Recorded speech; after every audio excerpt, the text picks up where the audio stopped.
Please, another applause. Thank you. Senator Orengo, you can wind up. Yeah, I thank you, and I also join seats. you in welcoming the Right Honorable Prime Minister Raila Amolo Odinga.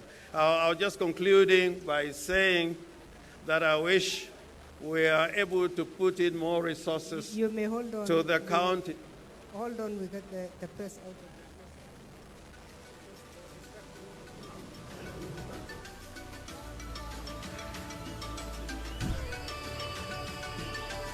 Thank you, media. I'm giving you 1 minute more.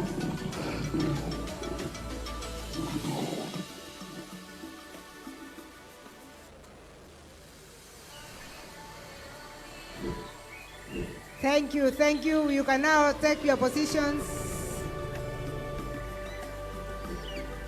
Media, you may now move to your position, please, so that we can continue with the conference. Thank you very much for welcoming our guests.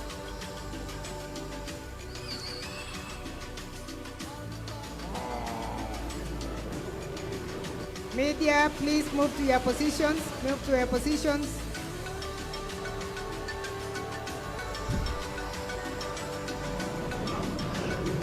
Thank you very much. Senator Orengo, you may conclude. Professor, I think I'd actually concluded with an appeal, which for purpose of clarity, I'll just repeat that there is need to ensure that we take more resources to the counties so that some of these problems, which we are not going to resolve this year or next year, there are problems that keep on recurring. If you go over history, we have had various pandemics. The issue of climate change and global warming is not something that we can deal with in one event or in a conference like this. And in order to ensure that these themes continue nationally and at the local level, we need to give more and more resources to the counties. Thank you, Madam Chair. Thank you very much. Right Honorable Prime Minister, we have the last two speakers in this session, and the next one is remarks by the Majority Leader of the Senate, Senator Samuel Poghisho.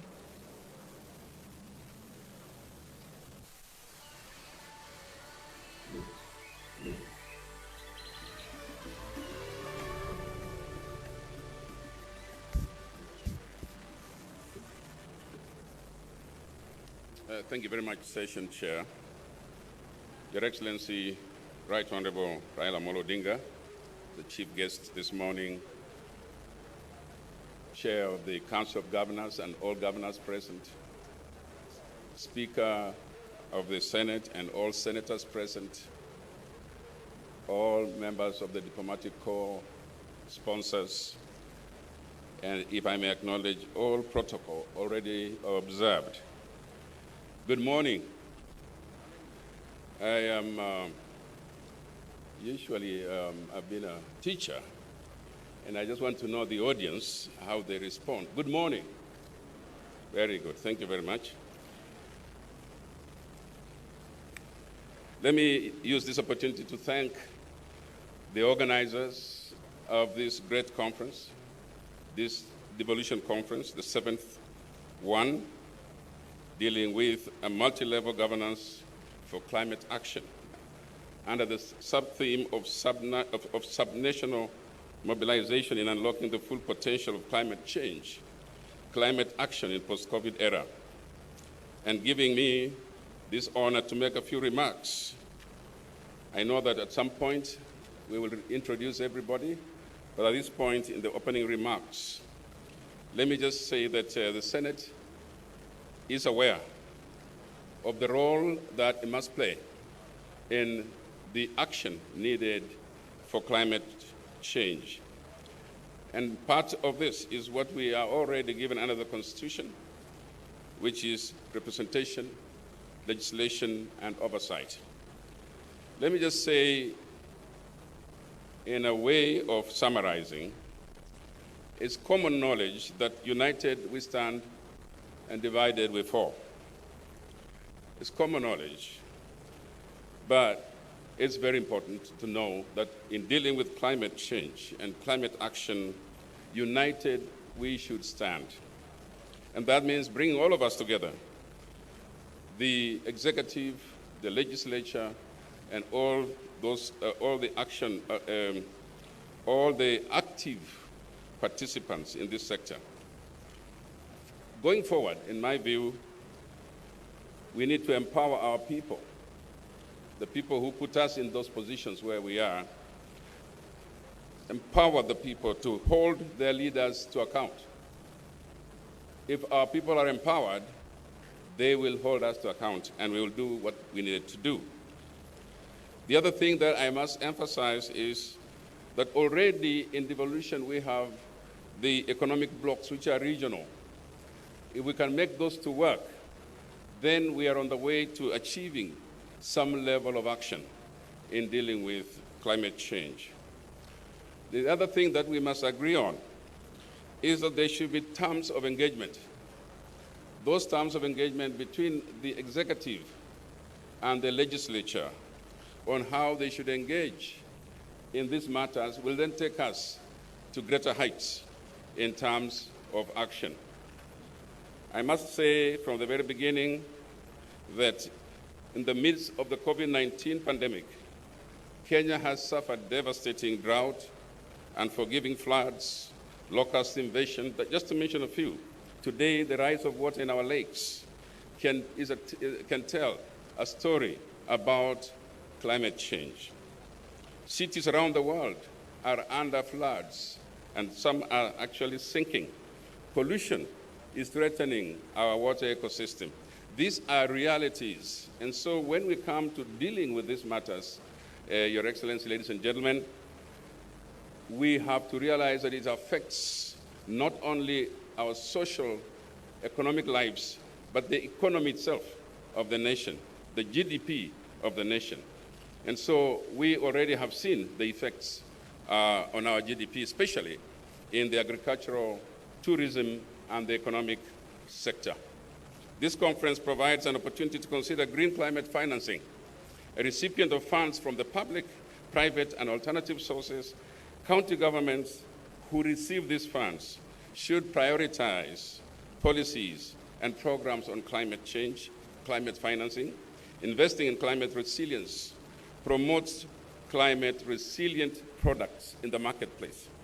Time has come for counties to consider its capacity to commit and implement mitigation and adaptation efforts, mainstream climate risks, and opportunities to invest into investment decision-making and promoting standards and practices that foster sustainable development. Climate financing, as we know it, cannot be divorced from innovation and technological development.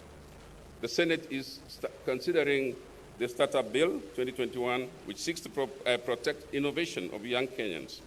County governments should endeavor to formulate policies touching public finance, offer incentives, and address long-term challenges through technology, and see the implementation of the SDG 13 on reducing greenhouse gas emissions responsible for global warming, and to strengthen resilience and adaptive capacity to climate-induced impacts. The Go Blue initiative launched by Kenya's government exemplifies coordinated actions, collaborative efforts, and shared responsibility among the 6 coastal county governments and between the national government and the regional government and non-government organizations. This is the way to go. As far as climate financing is concerned, the Senate has already passed key bills touching on resource allocation.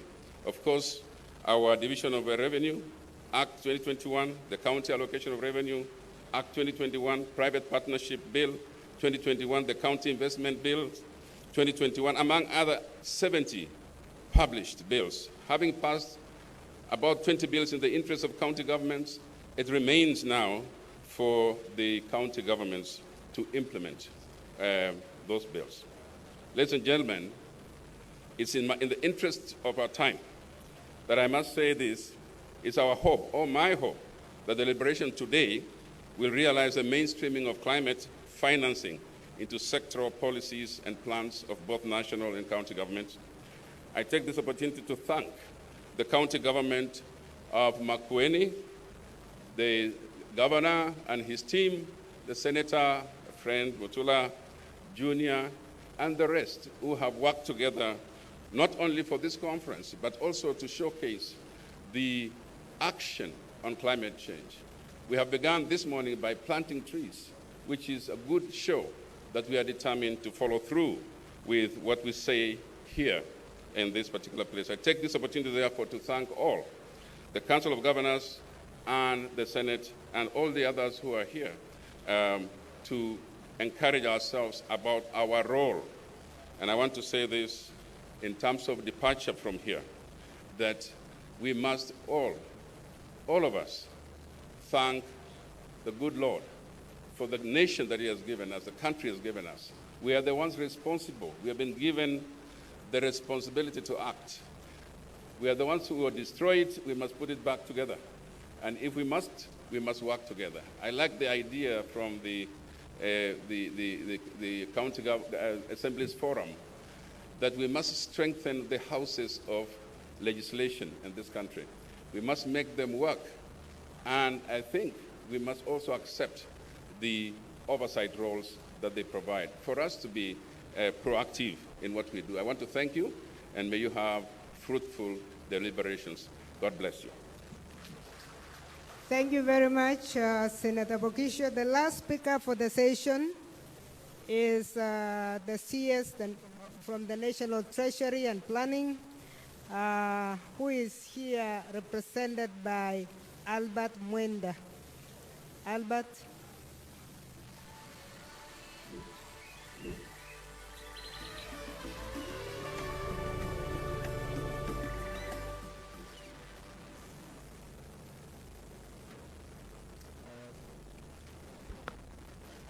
Thank you, Madam Deputy Speaker of the Senate. Allow me to make a disclosure before I read the remarks. Right Honorable Raila Amolo Odinga, my name is Albert Mwenda. I am the Director General of Budget, Fiscal and Economic Affairs at the National Treasury.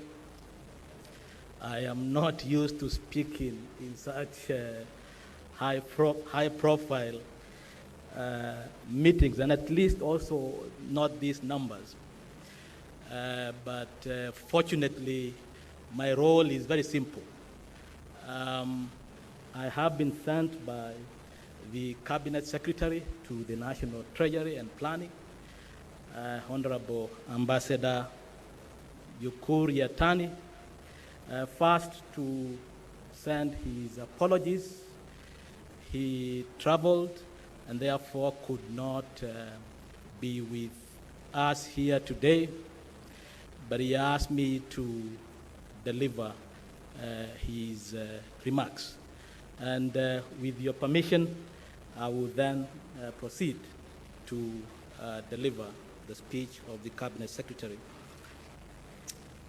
The Right Honorable Raila Amolo Odinga, the Speaker of the Senate, Honorable Kenneth Lusaka, the Chair Council of Governors, the Cabinet Secretaries present here, the Honorable Senators, members of Parliament, Principal Secretaries, and Honorable members of the county assemblies, representatives of the development partners, private sector, the academia, civil society, and the media, all protocols observed. Ladies and gentlemen, good morning. I would like to take this early opportunity to appreciate and thank the county governments for organizing this important event at this time when the national and county level agencies are preparing to roll out this important program, the Financing Locally Led Climate Action, popularly known as FLOCA.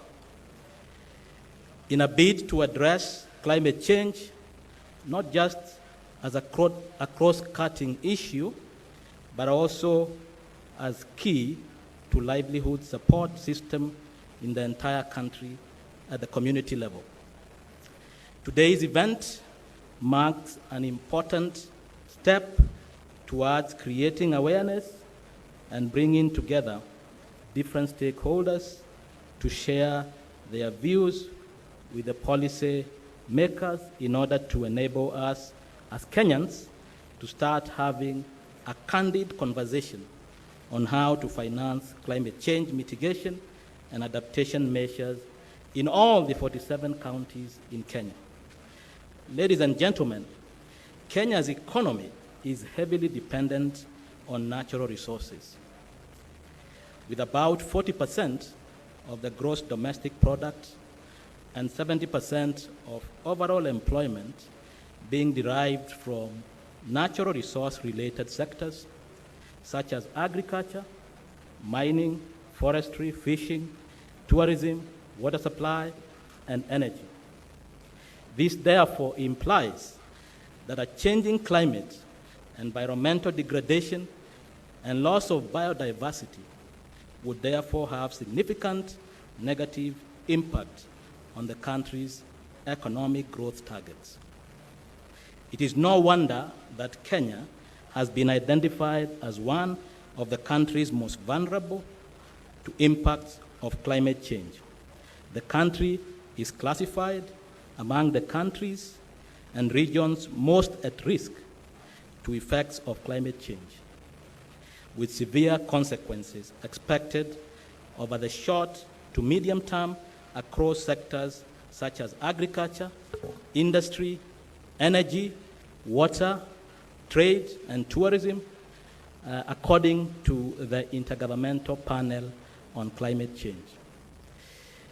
Kenya's second National Climate Change Action Plan indicates, for instance, that the fiscal liability of floods, which are increasingly linked to climate change, is equivalent to 5.5% of GDP every 7 years, while that of droughts, also linked to climate change, is equivalent to 8% of GDP every 5 years.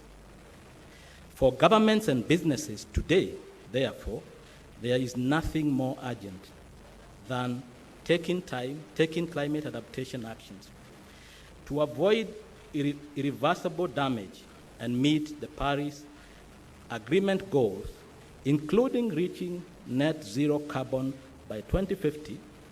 Global emissions must be cut in half by 2030. In order to achieve this, it is estimated that global investment required to bring the world to a net zero by 2050 is USD 150 trillion. Ladies and gentlemen, it is worth to note that 66% reduction in emission is possible using just the mature technologies that exist. For example, in the renewable energy sector, such as solar, wind, and geothermal, as well as embracing climate-smart agriculture, biodiversity, catchment areas conservation, green building, and so on. Countries and companies that firmly embrace these opportunities, among other sustainability and climate innovation initiatives, will play a vital role in saving the planet, as well as building local communities' adaptive and resilience capacities. Equally crucial, they will create business advantages in such forms as increased market share, enhanced cost efficiency, boosted valuations, and the ability to attract and retain top talent. In order to fast-track the just and green transition, there is need to strengthen national, county, and local level adaptation capacities, which is the key objective of the Financing Locally Led Climate Action Program that is underway. This calls for broad stakeholder engagement in the definition of clear rules and goals for adaptation targets and eligible project pipelines to be financed by the climate and or green funds. Ladies and gentlemen, the National Treasury recognizes the importance of financial institutions having better understanding of the climate change risks they face. A better understanding of risks will not only enable financial institutions to better manage those risks, but will also help in identifying new investment opportunities for economic growth and employment. To this end, several efforts have been made to mainstream climate change into the financial sector. Allow me to highlight just a few. First, the National Treasury has developed the National Climate Finance Policy of 2018. Second, we have developed corporate and sovereign green bond policy frameworks, thus unlocking opportunities to tap into finance for green investments. Third, we have developed climate finance training curriculum for both the national and county officials. In addition, the National Treasury has partnered with other institutions to develop climate finance training program, which is currently being implemented.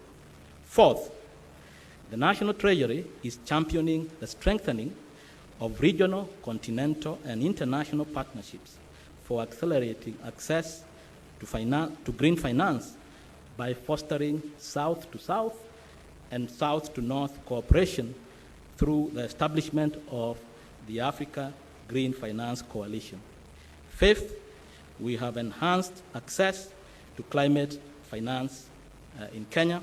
Sixth, we have secured a second opinion by CSIRO on the bankability of green projects pipeline, and robustness of the Kenya Sovereign Green Bond Framework has been given a high rating of medium green. Seventh, we have established a task force to develop green fiscal incentive policy framework to catalyze private sector investments in the low carbon climate resilient projects. Eighth, we have developed draft regulations for the establishment of National Climate Change Fund. Ninth, Kenya updated nationally determined contributions whose main objective is to lower greenhouse gases emissions by 33% by 2030, despite the fact that Kenya contributes a mere 0.1% to the total global emissions. 10th, the National Treasury has built capacity within the national and county entities and continues to do so to enable them develop bankable projects pipeline as per requirement of global funding institutions. 11th, Kenya is currently ranked as the second country in Africa with the highest number of projects approved by the Green Climate Fund. That is about 14, all valued at USD 212 million. 12th, the National Treasury, in collaboration with the Council of Governors, has designed the Financing Locally Led Climate Action Program, FLOCA, a pioneer program globally supported by the World Bank, the government of Sweden and Denmark to mobilize approximately $1 billion in 5 years. These funds will finance adaptation and resilience building measures in all the 47 counties at community level.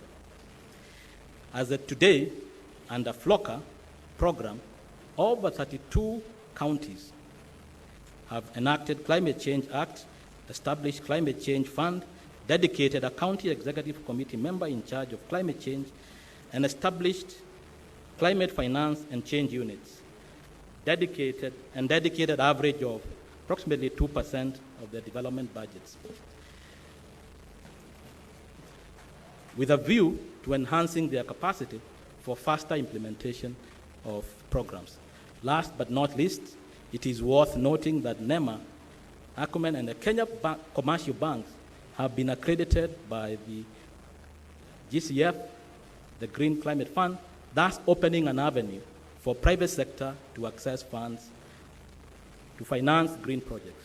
The reforms highlighted above will be important in enabling Kenya to finance the recently updated nationally determined contributions, the green projects pipelines that are being identified, as well as our national adaptation plan. These efforts will also support the government of Kenya's effort to build back better as a green and resilient economy from the pandemic and accelerate our transition to a low-carbon economy driven by significant green finance from private and public sources. As I conclude, ladies and gentlemen, I call upon all of us to continue working together to effectively roll out, adequately support the implementation of the national and county climate-related policies and programs as a means to mitigate on climate change. Thank you and God bless you, Honorable Ambassador Uhuru Yatani, EGH, Cabinet Secretary, National Treasury and Planning. I thank you.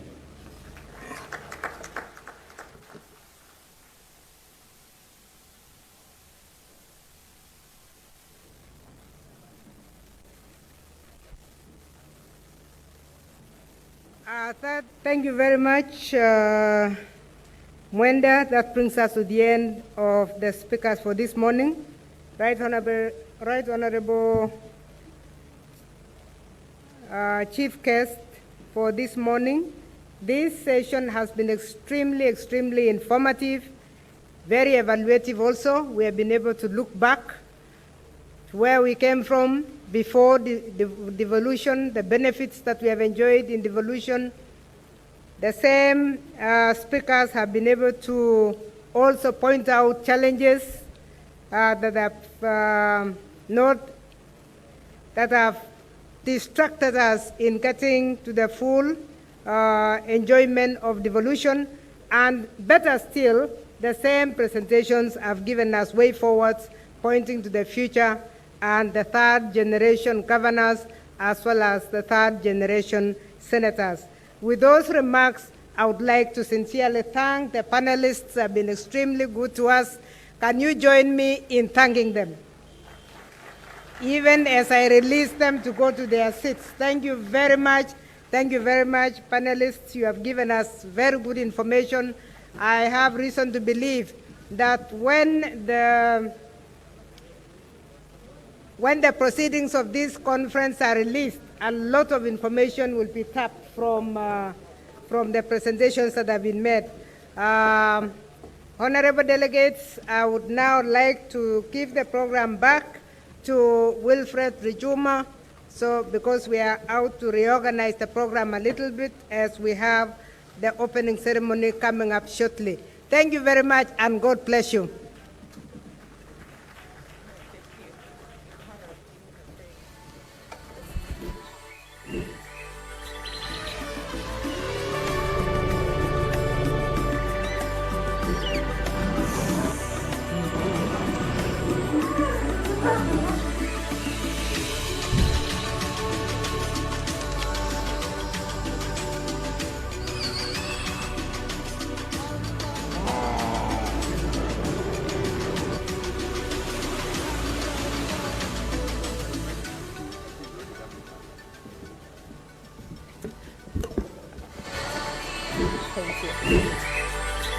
Our chief guest this morning, Right Honorable Prime Minister Raila Amolo Odinga, Cabinet Secretaries led by Dr. Friet Matiang'i, Right Honorable Senator Kenneth Lusaka, Speaker of the Senate, Excellency Governors present, Honorable Senators, Deputy Governors, Honorable Members of Parliament present, leaders from Makueni, Principal Secretaries, Heads of missions, members of the County Assembly, and the citizens who are represented here.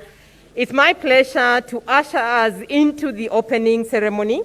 And as indicated, we have a change on the program. Our chief guest this morning for the opening is Right Honorable Prime Minister Raila Amolo Odinga. Please put your hands to welcome His Excellency Governor Professor Kibudha Kibwana, who will be the moderator for the opening session. Mwalimu, karibu sana.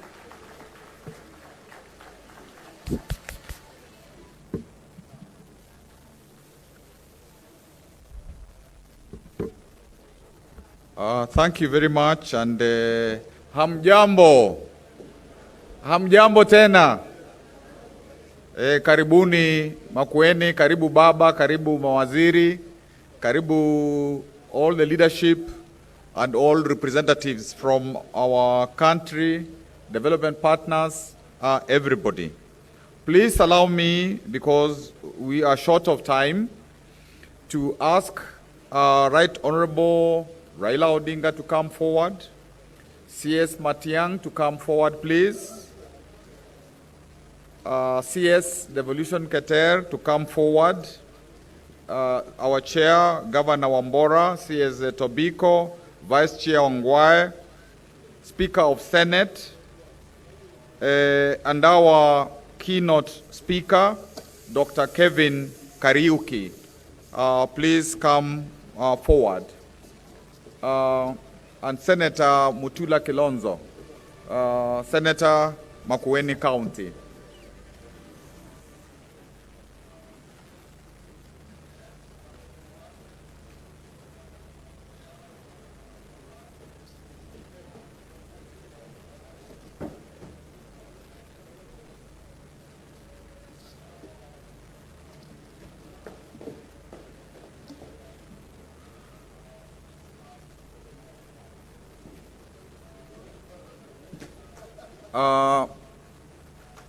We will begin by asking Senator Mutula Kilonzo, the host senator, to come to the podium and to address us. And for the initial speakers, please, 5 minutes. If you can do less, we shall appreciate. Honorable Senator Mutula Kilonzo, karibu.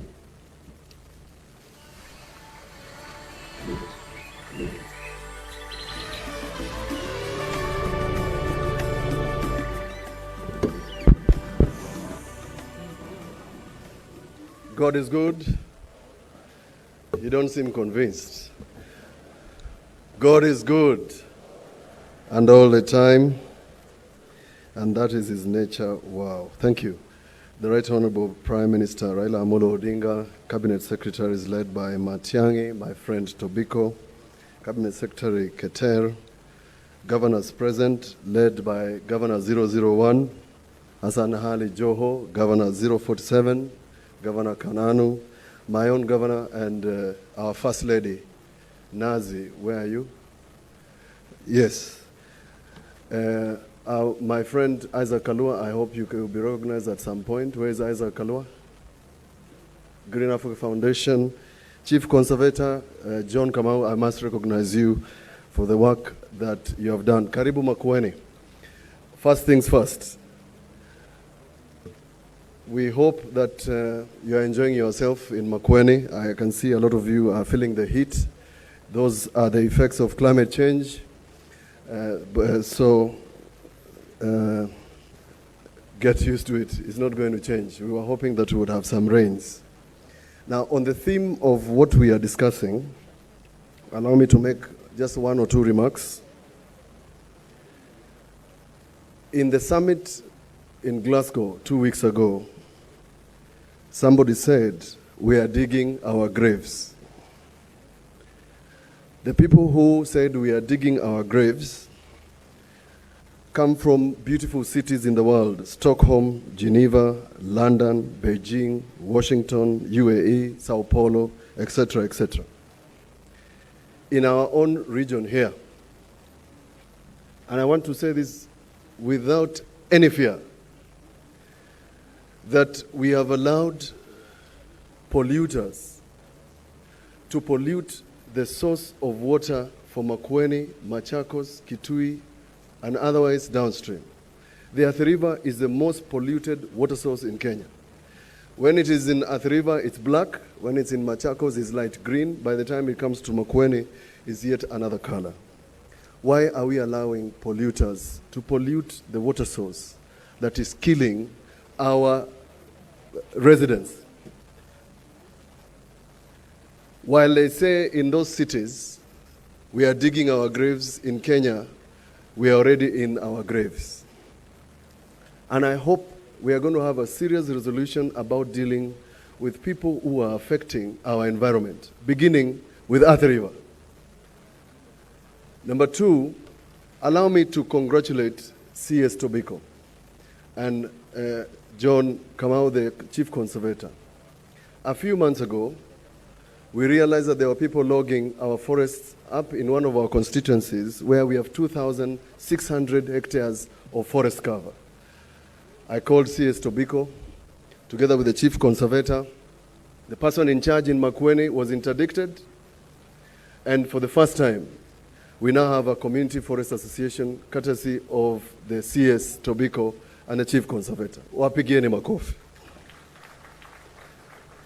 We want to transform those forests now, with the help of Kenya Forest Service, into livelihoods, changing livelihoods. If we can have beehives there, I've spoken to Waziri.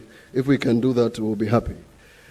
Somebody mentioned that in Bahamas, they said that Bahamas will be underwater in 2095. Now, when I was a young man, I represented a gentleman from Baringo, and I used to visit Lake Baringo, where there was a gentleman with 5 wives and 5 islands. Those 5 islands are now underwater. Lake Nakuru, part of it, is now underwater. So climate change is real. And what we are missing is not legislation, because we have the Climate Change Act. Makueni has its own climate change policy. What we are missing, ladies and gentlemen, in Makueni today is political goodwill. And I'm glad everybody's seated and listening. And the bigwigs are behind me. Because what we are missing, ladies and gentlemen, is political goodwill. Let the polluters of our environment pay. Because I have said this in the Senate before, that the fine that is under the MCA Act is so easy to pay. You pollute and put effluents into Athi River, the fine under Section 143, they will easily pay. Why are we allowing people to pollute our environment? I will end there, but I will not forget to tell you, on your way home, after 3 days, if you are using Makueni Wote to Katumani Road, stop at Etangine and buy some fruits.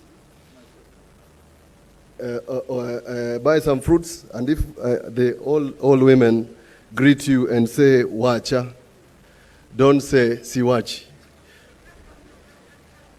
The correct response is so. You say if you are using this route from Makindu to Hunters all the way up, Emali, Sultan, stop and buy a fruit. You bless this county. We are the top producers of mangoes in Kenya today. It's unfortunate you have come before the season. We are also a producer of the Pixie oranges that, of course, have dried because of the adverse conditions. So, Governor, I hope that you can get a resolution, and because of the adverse weather, I can see that we are going to have drought, and that drought needs to be mitigated. Welcome to Makueni once again. My dear colleagues in the Senate, the Speaker will introduce you. I've only seen one member of Parliament. His name is Patrick Moyo Musimba. He's the only one I have seen. Karibu, Patrick Moyo Musimba. Asanteni, Mungu awabariki.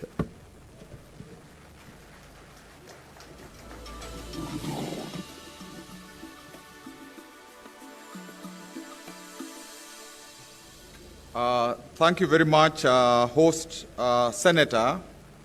And now I will proceed to invite myself to make my remarks.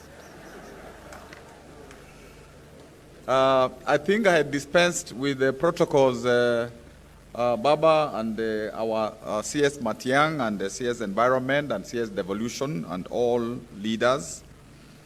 On behalf of the people of Makueni, we really invite the rest of Kenya to this 7th annual Devolution Conference, which will mark the end of the annual happening of this event.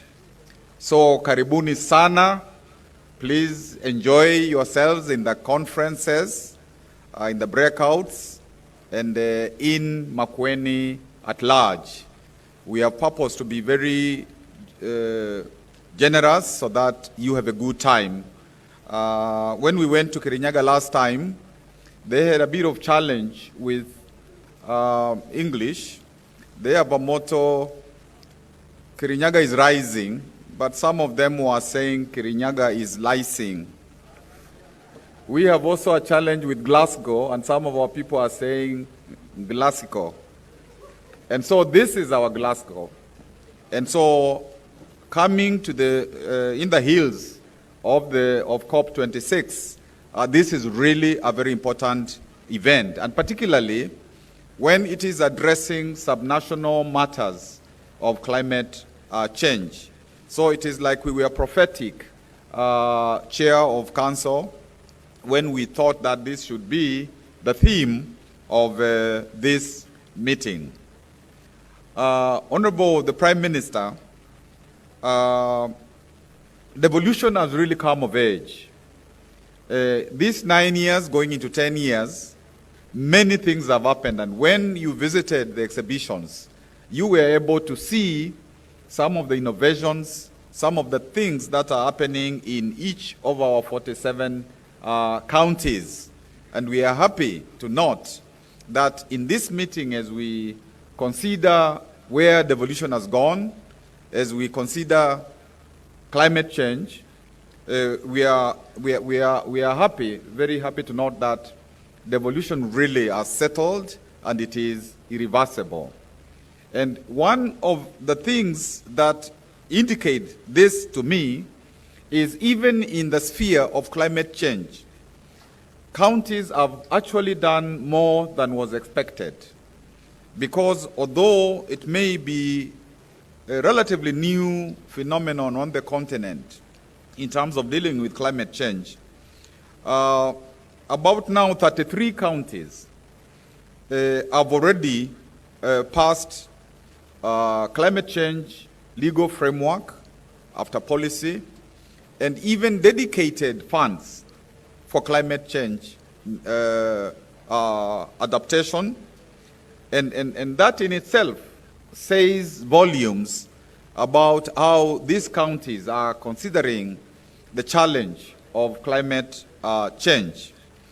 And as the Speaker from the National Treasury on behalf of the Cabinet Secretary said, the question now is really working together to make sure that there is funding at these levels. And indeed, even when the interfaith group, I think led by Archbishop of Nyeri, Moheria, those faith people focused on, again, the question of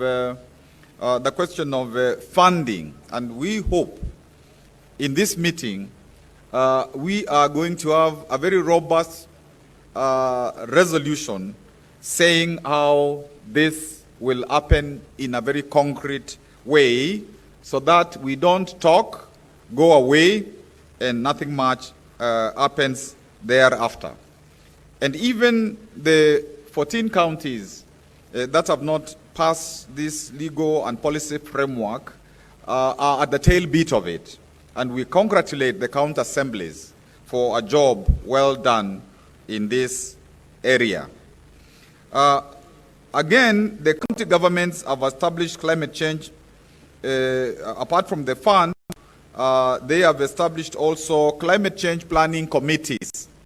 For example, in Makueni, which was one of the first counties to come up with legal framework and dedicated funding, in each of our 30 wards, we have climate change planning committees, and actually some of the representatives are here, some are showing at the exhibition, to say that climate change must be, the implementation must be at the local level, it must be at the grassroots, because if that doesn't happen, then we won't really achieve what we want to achieve. I am very happy, as I conclude, I'm very happy to note that even before Glasgow, the youth of Kenya, through the local conference of youth, themselves were very eloquent on what the youth and what the country should do to combat the climate crisis. And we really applaud the efforts of the youth, and we hope that the youth, the women, persons with disability, disadvantaged communities will be very central in terms of making sure that this agenda is carried forward. I had a conversation with the Engineers Board of Kenya, and they said because of these floods and because of those vagaries, it is important for audits of some of the structures we have built before in the local authority era, and even now, for an audit, not a punitive audit, but a friendly audit to be done so that we can be warned if some of the buildings could be endangered, and we can also use their capacity when we are building major structures, because that is happening. So that we are helped. I believe that after this conference, because now it will be biannual, if it was possible, the alternative here when we don't have this conference, to have a subnational conference on climate change, so that we keep on comparing notes. That would be a very, very positive thing. Just to emphasize, work at the local level, funding for real, and at the local level, and that's why we are very happy with the FLOCA. And I'm standing here also on behalf of the 3 counties of southeastern SEKEB, because with Charity Ngilu, Madam Charity Ngilu, Dr. Mutua, we said we were going to work together, and we have done that for this conference. It's not just a Makueni affair. The Makueni First Lady is also here. I forgot to acknowledge her. I don't want a domestic war. And we really would like also the County Assembly's Forum Chair to also come here, because the county assemblies have been very generous in terms of legislation and other matters. So that is really where I want to end, so that I not take advantage of moderating. And I think the host governor, as they end, would deserve some claps. And now it's my pleasure to call our Vice Chair, Governor Ongwae, who has been the chair of this conference, of the steering committee, to come and also address us. Karibu, Chair of the steering committee.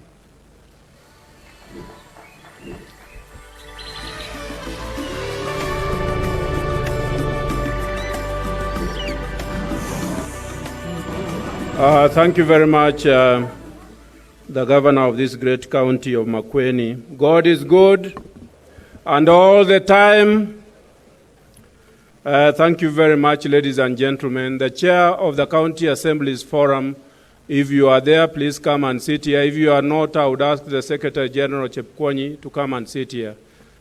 Please, yeah, come and sit here, Waome. You deserve to sit here in front. Ladies and gentlemen, distinguished guests, our Right Honorable Prime Minister, Cabinet Secretary is led by Fred Matiang'i, Dr. Fred Matiang'i, our Honorable Speaker of the Senate, Kenneth Lusaka, the governors here, senators, deputy governors, members of parliament, heads of missions, and representatives of all our bilateral and multilateral partners who are here, members of county assemblies, national government representatives, ladies and gentlemen, I stand here as the co-chair of the Devolution Conference and vice chair of the Council of Governors. And before I say anything else, I would want to indicate that we are in this room. We have members from the county governments, both the executive and the county assemblies. We have members from Senate. We have members from the executive. My role will be very simple, to introduce members of the county governments. And I would now kindly want to ask members of the county assemblies who are in this room if you can very kindly stand so that you salute. All members of the county assemblies who are here, thank you very much, ladies and gentlemen, and be blessed. I would also want to indicate that we have two first ladies here. Our good governor for Makueni only remembered his wife, but there is the first lady for Kisumu. I hope that she is in the room. Please stand introduced. Thank you very much, ma'am. Thank you very much, and karibu. We also have in this room a number of deputy governors. Deputy governors who are here, please stand and salute. I can see my deputy governor from Kisii and all the other deputy governors. Asante sana, you do a great job down there. Then we have now the governors, the CEOs of all the counties. There are over 25 governors here. I kindly would want you to come forward so that your photo is taken, because these photos become monumental for the Council of Governors. Can you please come here in front very quickly? Because I know that the Speaker is going to introduce the senators. I know that Dr. Matiang'i is going to introduce the CSs and other senior officers. I have this opportunity to introduce you. If you can stand facing the other side, please, and I'll be able to mention your names. And I want to mention, so that it's on record, that the President is in attendance in this meeting and is being represented by the Cabinet Secretary for Interior and Coordination of National Government, CS Dr. Fred Matiang'i, but the President is in attendance. Thank you very much. The governors that we have here, we have my chair, the governor for Embu, Martin Wambora. We have Dr. Wycliffe Ambesa Oparanya, Governor Kakamega.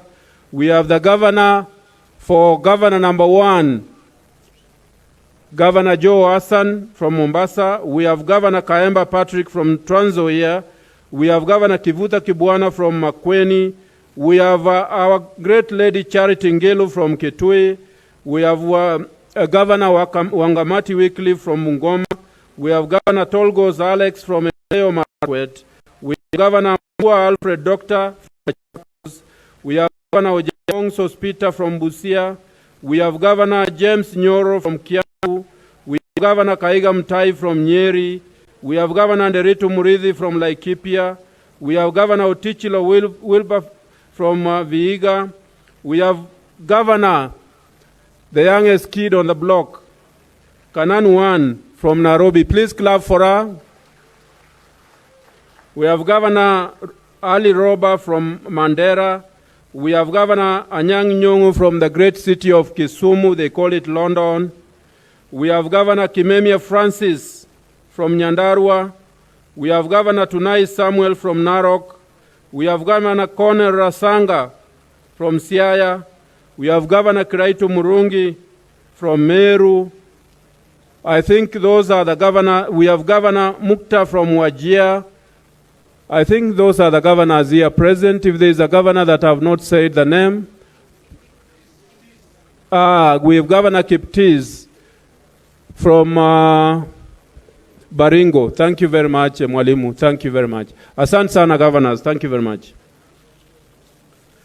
Ladies and gentlemen, on behalf of the steering committee, for which I was co-chairing with the CS Devolution, initially with CS Wamalwa, but right now with CS Charles Keter, who is going to talk to us very shortly.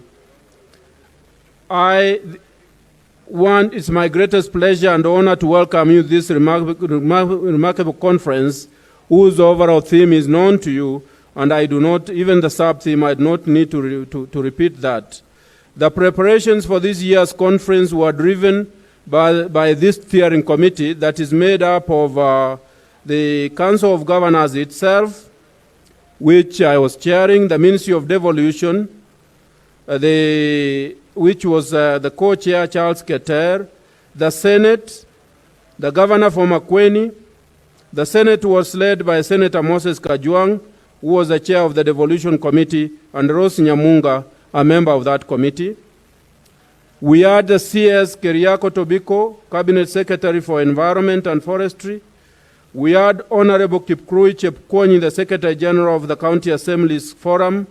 We had Dr. Rashid Aman, Chief Administrative Secretary, Ministry of Health, who guided us on health matters and ensured that you don't come here unless you are vaccinated. And we had Maurice Kaburu, the Executive Officer of the President. The team was supported by Senator Mtula Kilonzo, who was just talked to, the late Senator Victor Prengay, Mr. Julius Korir, Principal Secretary, Ministry of Devolution, and the County Assembly's Forum Secretariat. And of course, I can't forget the acting CEO of the Council of Governors, Mary Mwiti, and our Secretariat.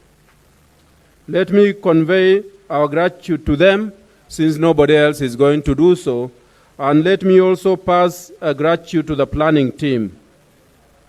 It has taken us 2 years. We were supposed to have this conference in March last year, and then in August this year, but we now have the conference. In fact, if you ask me, it's God's blessing that is coming after Glasgow. Distinguished guests, it has been 9 years since we began the devolution journey in our country. Just like other systems, devolution has had its fair share of challenges. However, I cannot overemphasize the gains thereof as we approach the final leg of the second circle of devolution. I would like to salute my brothers and sisters in the devolution family who have been very instrumental in advancing the cause of devolution. As we close the chapter on the annual devolution,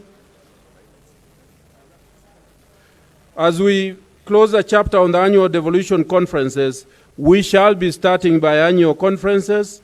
We celebrate how important this event has become in the devolution calendar, and the conferences have also served as a scorecard for custodians and stakeholders of devolution, especially county governments who have been constitutionally empowered to ensure that service delivery in the counties is undertaken equitably, fairly, cost-effectively, and profitably. I would like to call, therefore, upon each and every one of us to participate in the deliberations, especially in the breakaway sessions, where various topics touching on climate change will be examined in earnest. The following, ladies and gentlemen, is the status of the implementation of the resolutions of the joint communique of the 6th Annual Devolution Conference in 2019 that was held in Kirinyaga. There were 18 areas, but I'm going to go through the main areas very, very quickly. The first one, the own source revenue policy was developed and disseminated by the National Treasury in consultation with the county governments. The policy is now at the implementation stage at the county level. Number two, in collaboration with the county governments, the Kenya National Bureau of Statistics developed the Kenya Strategy for Development of Statistics with the aim of harmonizing statistics production in the entire national statistical system. The system is being implemented. The third one is continuous learning in prudent financial management procedures, which is also being implemented. The fourth one is on performance contracting, which is also being implemented in the counties. The fifth one is the National Commission for Science and Technology, in the broader context of operationalizing research steering committees. This is also being implemented. The issue of affordable housing agenda, you all do know that it's being implemented at the moment. And the issue of civic education, that is also underway in all the counties.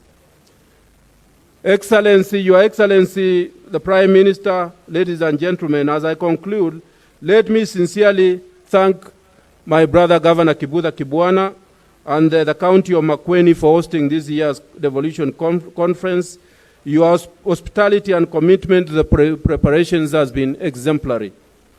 Let's all have fruitful discussions and let's enjoy our stay in this great county of Makueni. Thank you very much, ladies and gentlemen, and be blessed.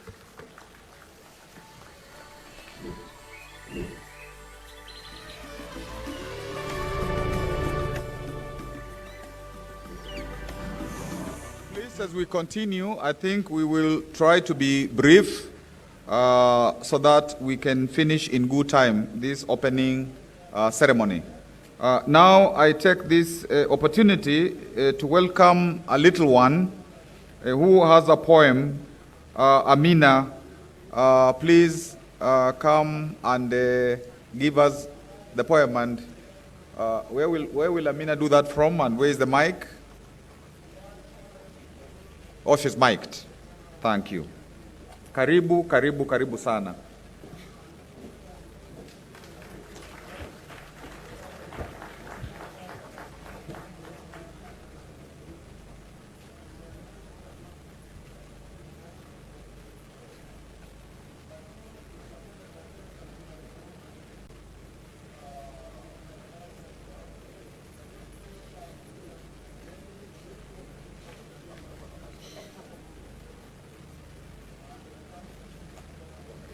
Hi, my name is Haula Amina and I have a poem. Oh, wow! Oh, nature! Oh, beautiful nature! How I love you! You make me feel happy. The hills, valleys, rainbows, mountains, oceans, waterfalls, and most important, beautiful forest. Wait a minute. My mommy told me a long time ago, before I was born, Professor,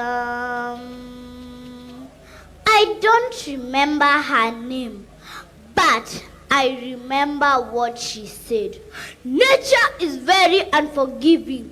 If you destroy nature, nature will destroy you. Please remind me her name. Yes, the late Professor Wangari Maathai. Oh, how I wish, like the little hummingbird, I'll do the best that I can.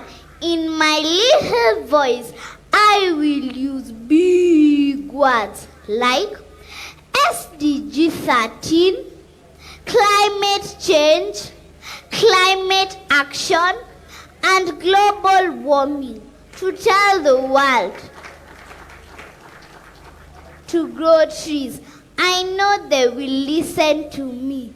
We will have big forests. Did I just say forest? I meant the home of trees, fruits, wild animals, birds, and beautiful flowers. Did you know that trees give us rain, firewood, food, and timber? Fresh air. I breathe fresh air of the trees that were planted and watered. Our teacher told us to plant 10% of trees. Why not plant 100%? I don't understand. I'm sad, so sad. I see trees crying when we cut them. They scream, they feel pain. Please listen to them. Just because they can't talk, is that why you cut them? Please stop. Come one, come all. Help me save the trees. Raise your hand if you want to save the tree. 1, 2, 3. Everybody wants to save the trees. CS Kereko Tobiko will show us the way, because we all want to be healthy. I remember my friend Mutahi Kagwe. If you treat this disease normally, it will treat you abnormally. Wash your hands, wash your hands, wash your hands. Keep your distance, keep your distance, keep your distance. Wear your mask, wear your mask, wear your mask. Oops, sorry, back to my story. We should all grow trees. But remember, if trees die, we all die. This is Advocate Haula Amina, the voice of the little ones. Before I go, allow me to thank the Governor of Embu County, His Excellency Governor Martin Wambora, and CS Keraiko Tobiko for identifying and nurturing my talents. Bye. Mwah. Thank you.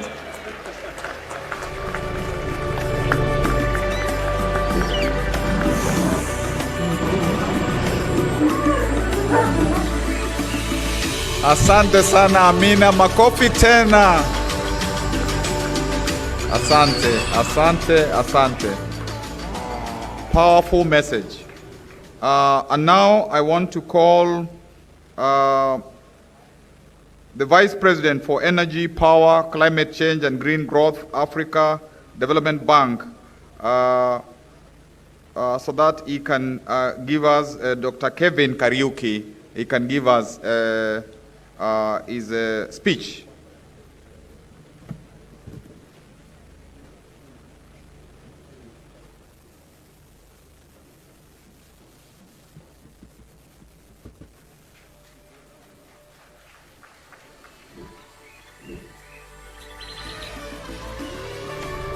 Is Dr.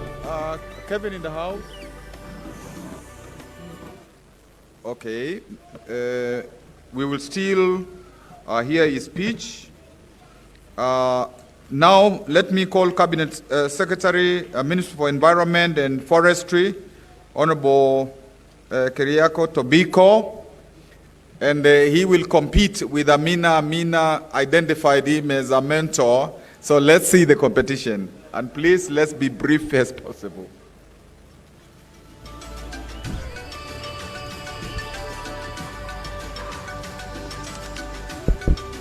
Thank you so very much, Your Excellency, the Governor. The Right Honorable the Prime Minister, my colleague ministers, and led by CS Fred Matiang'i, Excellencies the Governors, Excellencies the Ambassadors and High Commissioners, and other members of the Diplomatic Corps, members of Parliament, Senate, and National Assembly, Governors again, and my colleagues. I have PSS. Where is my PS? PS Kipto. I have taken a lot of credit, but without him, I would not have succeeded. So I think it is important to recognize his efforts. Your Excellency, please clap for him. Your Excellency, I shall be absolutely short, and because a lot has been said. Climate change is real. You don't need to be a scientist, although science, in this case, actually is unanimous. All what you need to do is to have your eyes. What is happening here with us? As we speak now, 2 million plus of Kenyans are suffering the devastation of drought. The same with Madagascar, Somalia, and other parts of Africa. In other parts of the world, we have hurricanes, cyclones. We even have a new phenomenon in Canada called the atmospheric rivers. Now we have rivers on the sky, so in the skies.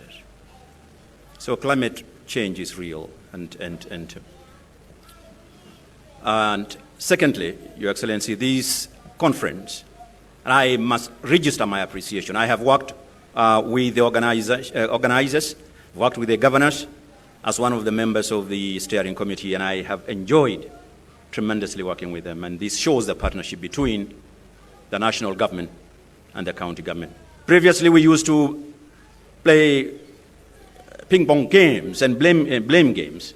But in this, we are in this together, and I truly appreciate the partnership. And we have just come from Glasgow, and I am happy. In Glasgow, actually, you know, we were in the same, similar setting, and huge tents. The difference was this: that in the Glasgow case, we had heaters because it was too cold. Here in Makueni, under the tents, we are opening windows and aircon. So climate change is real and it is devastating.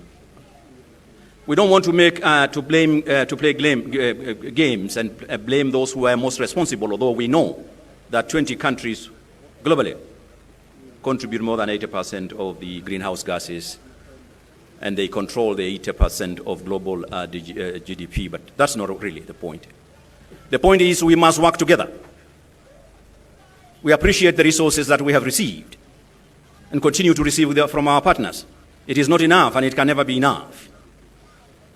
And Kenya, using our president, who led our delegation in Glasgow, showcased the leadership Kenya has achieved here in Kenya, in Africa, and in the whole world, using our own internal resources, but also with the support of our partners. Climate change does not discriminate. Tribe doesn't discriminate political affiliations. All of us are in this together as a world. And of course, communities such as ours, economies such as ours in Africa are more vulnerable. And that is a difference between the impacts here and the impacts in more developed jurisdictions. So we must work together in terms of support, in terms of resources, in terms of technology development and transfer, in terms of capacity building, instead of spending so much time on who is responsible. And that is important in itself, but really we must move forward. The last point, and I would urge that at some point during the program, if my ministry, the PS, and those who are present can be given an opportunity during the breakout groups to speak about the 2 billion tree fund that His Excellency announced in Glasgow, which is an initiative between my ministry, Treasury, and the UNDP and the UN fraternity, because it is a significant facility, a mechanism to us mobilizing resources, but not here, maybe in outbreak. And also speak to you about the program we have establishing seed centers in the regions and sub-regions, and working with the county governments also to establish county model tree nurseries and going big on bamboo. And finally, we are in the electioneering period. The next couple of months, we'll go into elections. Our president has, since he assumed office, achieved tremendous milestone in the fight against climate change. What I have been waiting to hear, and although I know, of course, the campaigns have not yet started in earnest, well, of course, but I think it is important that we mainstream climate change and environment in our political discourse. And I know some of you, maybe many of you here, are aspirants in the next elections. We have had a lot of theories and principles being espoused by some. I am yet to hear anything at all on what is it that you propose, and I hear the Right Honorable Prime Minister and your party, and so to others. Where is your manifesto? Where does climate change, which is the most serious threat to humanity and the planet, where does it fall in your manifesto? Or do we risk now, because of the political transition, losing the gains that our president, and they have been spoken to, and I don't need to repeat them because they are there to be seen, they have been seen globally. What happens next post-August 2022? That is important. Now finally, you heard about a girl called Greta Thunberg, who mobilized the youth, the kids, such as Amina. We messed up with nature, we have messed up with their lives, their future. And she, watching what was happening, actually participating in Glasgow, said, there's a lot of blah, blah, blah, blah, blah, blah. Too much talk here, too much speeches, too many speeches, but no action. I hope and I believe, because I know and I have interacted with a number of your governors, I hope that this conference does not become another blah, blah, blah, blah. I thank you.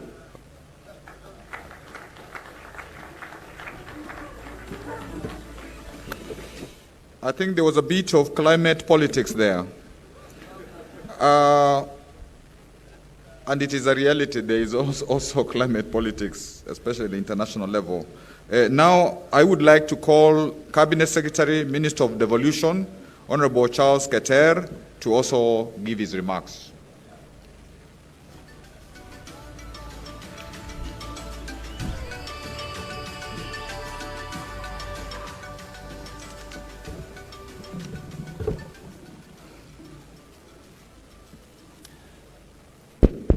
The Right Honorable Prime Minister, Honorable Raila Amolo Odinga, my colleague, ministers led by our chair, NDICC, Fred Matiang'i. Also with us is Monica Juma, Energy, Cho Mujeru, ICT, and Eugene Wamalwa, Defense, whom I really want to thank him because he's the one who has been the co-chair. I'm just harvesting where I never invested. So I really want to thank Eugene. Excellencies, governors who are here, led by the Chair, Council of Governors, Honorable Wambora, the Speaker of the Senate, Ken Lusaka, the senators, distinguished senators, and members of Parliament who are here, Excellencies, ambassadors, and development partners and private sector, invited guests, good afternoon. I don't want also to forget the team in the Ministry of Devolution, led by my CS, Gideon Mungaro, who is here with us. Thank you so much, Gideon. And also the Principal Secretary, Julius Korir. Thank you so much. And the other team who are here. I want to start by saying it's my great honor to attend this occasion of the 7th and the final annual Devolution Conference here at Makueni Boys High School, Makueni County.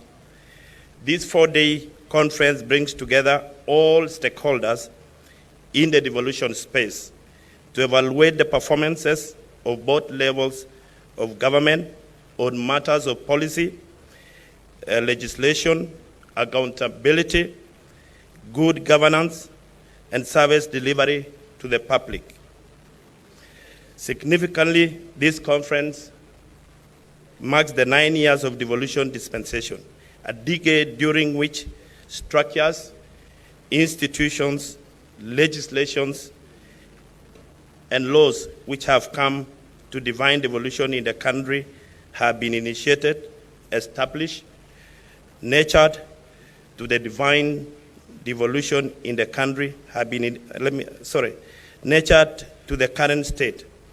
The challenges that we have encountered have taught us lessons which we will define the devolution story as we move into the second decade of county governments.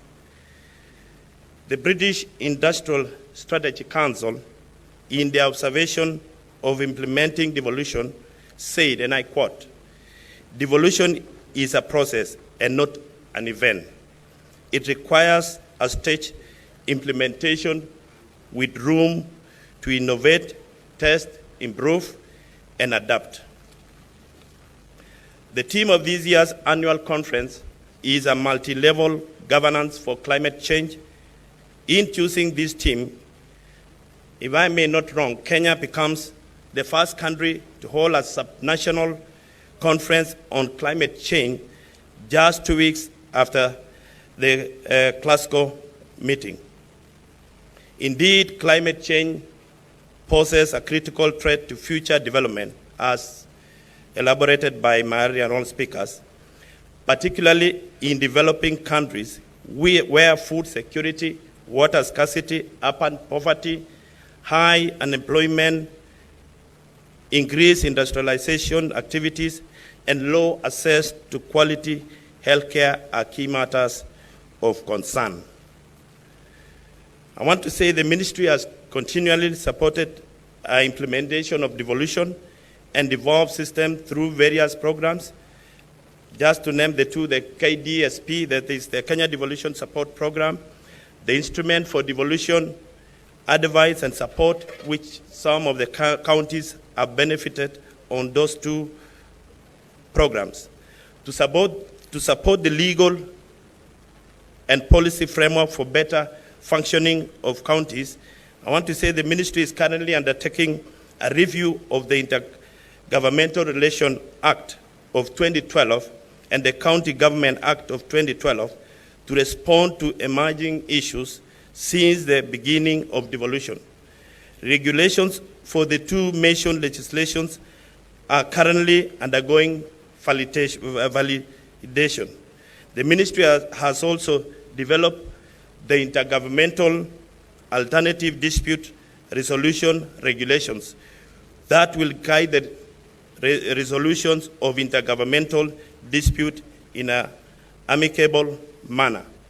The ministry has also developed the Intergovernmental Forum Regulations, which provide the establishment of the structures and operations of the intergovernmental sector forums. These regulations are aimed at facilitating operations and coordination among the two levels of government at the sector level. In conclusion, I expect that both levels of government represented here today, development partners, and other stakeholders will use this forum to deliberate on issues and come up with recommendations that will enrich the implementation of devolution as it ushers in its second decade. Thank you so much, and God bless you.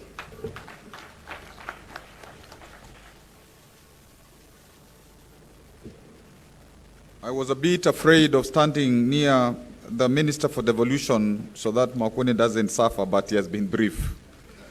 Now it's my pleasure to ask the Speaker of Senate, Honorable Senator Kenneth Lusaka, to address us. We will be addressed later by Dr. Kevin Kariuki in another session so that we give him good time. And Lady Justice Martha Koome will be with us tomorrow. Karibu, Senator Speaker Kenneth Lusaka.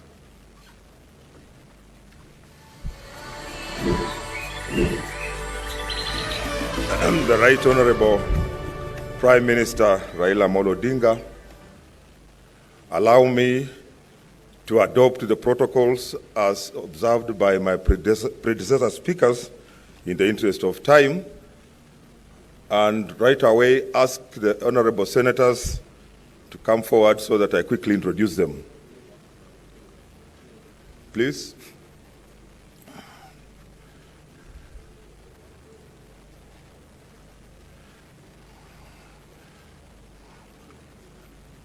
Okay. We have Senator Professor Margaret Kamar. Can you lift your hand so that people...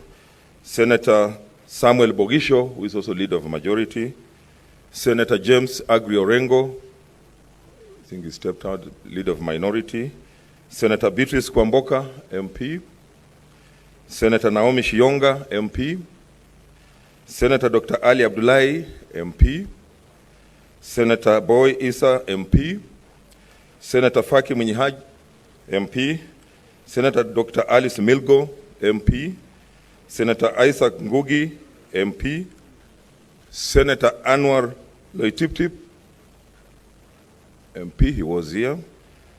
Senator Kavindo Mudhama, MP. Senator Mtula Kilonzo Jr., MP. Senator Naomi Wako, MP. Senator Professor Samson Ongeri, MP. Senator Moses Kajwang, MP. Senator Sylvia Kasanga, MP. For your information, we have quorum. We only need 15. And there are 17, so we can transact business. Senator Wario, from Tana River. Thank you so much for coming. Allow me to give them a clap. Distinguished ladies and gentlemen, I'm pleased to join all of you today for this great conversation, being the last annual one and also the last before the next election. This conference has become an important one for the institutions implementing devolution to have candid conversations and remind ourselves of the immense responsibility placed upon us, that of anchoring our devolved system of government. Climate change is disrupting national economies and affecting lives. So we see weather patterns are changing, sea levels are rising, and weather events are becoming more extreme. Thus, Sustainable Development Goal 13 implores all of us to take action to mitigate the effect of climate change. It is my sincere belief that the conversations we have here in the next 3 days will enable us to agree on the attainment of optimum levels for dealing with climate change and arrive at the critical decision of whether we will fit the scale of the problem with the weight of the problem, or whether we will have a proactive approach in anticipation. The challenge remains that there is no objective way to determine the appropriate level of climate change or other environmental problems, since such problems manifest themselves at a number of levels simultaneously. So the multi-level approach therefore remains the best bet for managing these.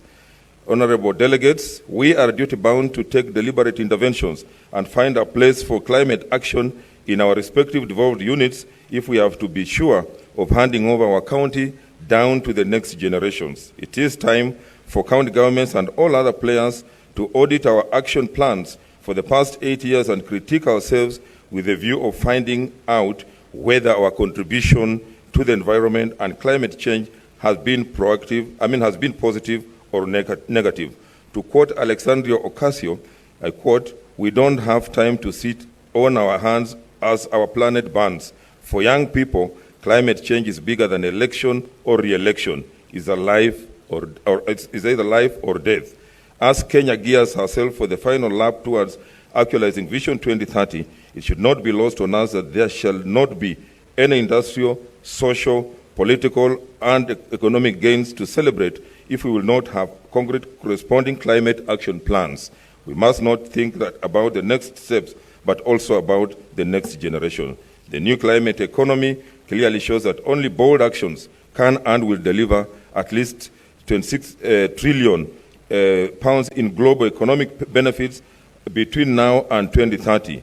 It could also generate over 65 million new carbon jobs by 2030 and over 700,000 premature deaths from air pollution compared with the business as usual, and generate an estimated $2.8 trillion in government revenues in 2030 through subsidy reform and carbon pricing alone.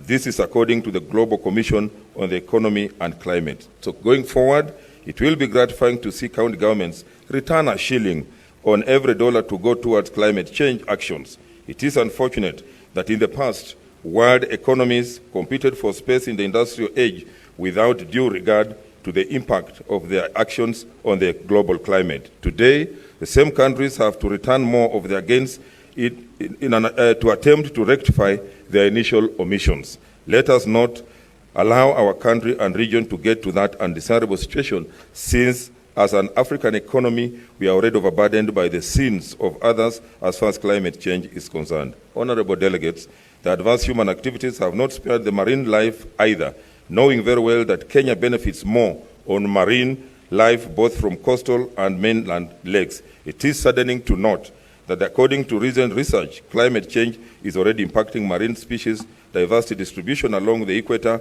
where Kenya lies, and is greatly attributed to rising temperatures and waning of water bodies. This phenomenon continues to manifest itself in the steady rise of water levels in our inland lakes such as Nakuru and Naivasha. We have witnessed death of fish in Lake Victoria and extreme rise of water temperatures in Lake Turkana.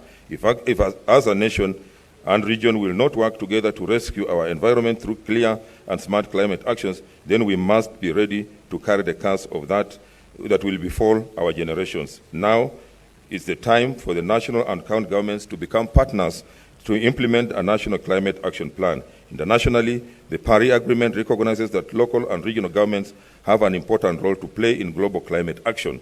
It is time to take this recognition a step further and craft policies and implementation strategies that are most effective on the ground, that take into account the roles and mandates of levels of government to enable action. Further, we must, as a country, move swiftly from rule-making to implementation and work to strengthen our climate pledges as requested by the COP26 text. As a Senate, we undertake to lead the necessary consultations to ensure uniformity of focus on any legislative amendments necessary to ensuring that the county assemblies support the county executives to implement the requisite laws. As I conclude, I call upon every citizen to start thinking about sustainable contributions we can individually make towards sustainable climate actions as a way of protecting the life of our future generations. So I leave you with the words of the former President Barack Obama, who says we are the first generation to feel the effect of climate change and the last generation who can do something about it. I just want to thank the Senate for its contribution. I think in many years since this conference, this year Senate has contributed immensely towards what you are seeing in this particular hall. So I really want to thank the Senate and pledge that even in future we shall continue contributing more because we are one family of devolution. May God bless you as you continue with your deliberations. Thank you.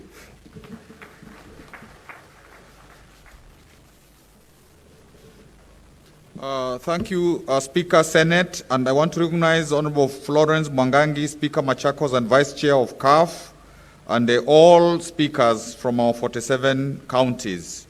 Now, I would like to call our chair, Governor Martin Wambora, who will make remarks on behalf of COG, and then invite CS Dr. Fred Matiang, who will handle the high-level segment.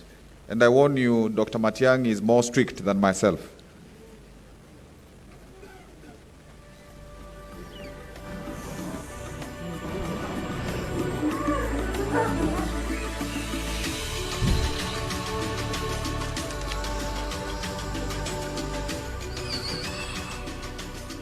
Good afternoon.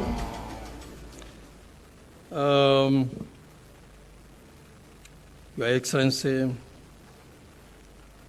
Honorable Uhuru Kenyatta, who is with us virtually, the Right Honorable former Prime Minister, Honorable Raila Odinga, Waziri Dr. Fred Matiang'i,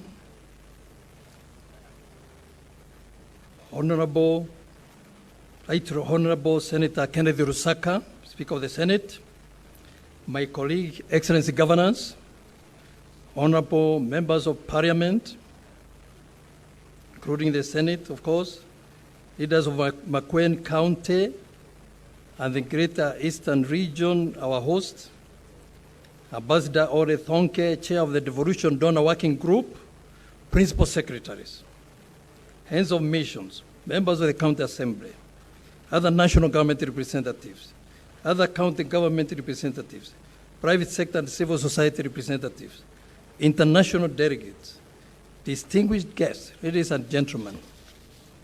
On behalf of the Council of Governors, I take this opportunity to welcome His Excellency the President, Honorable Uhuru Kenyatta, to the 7th Annual Devolution Conference, to all of you distinguished guests who have honored us with your presence here today.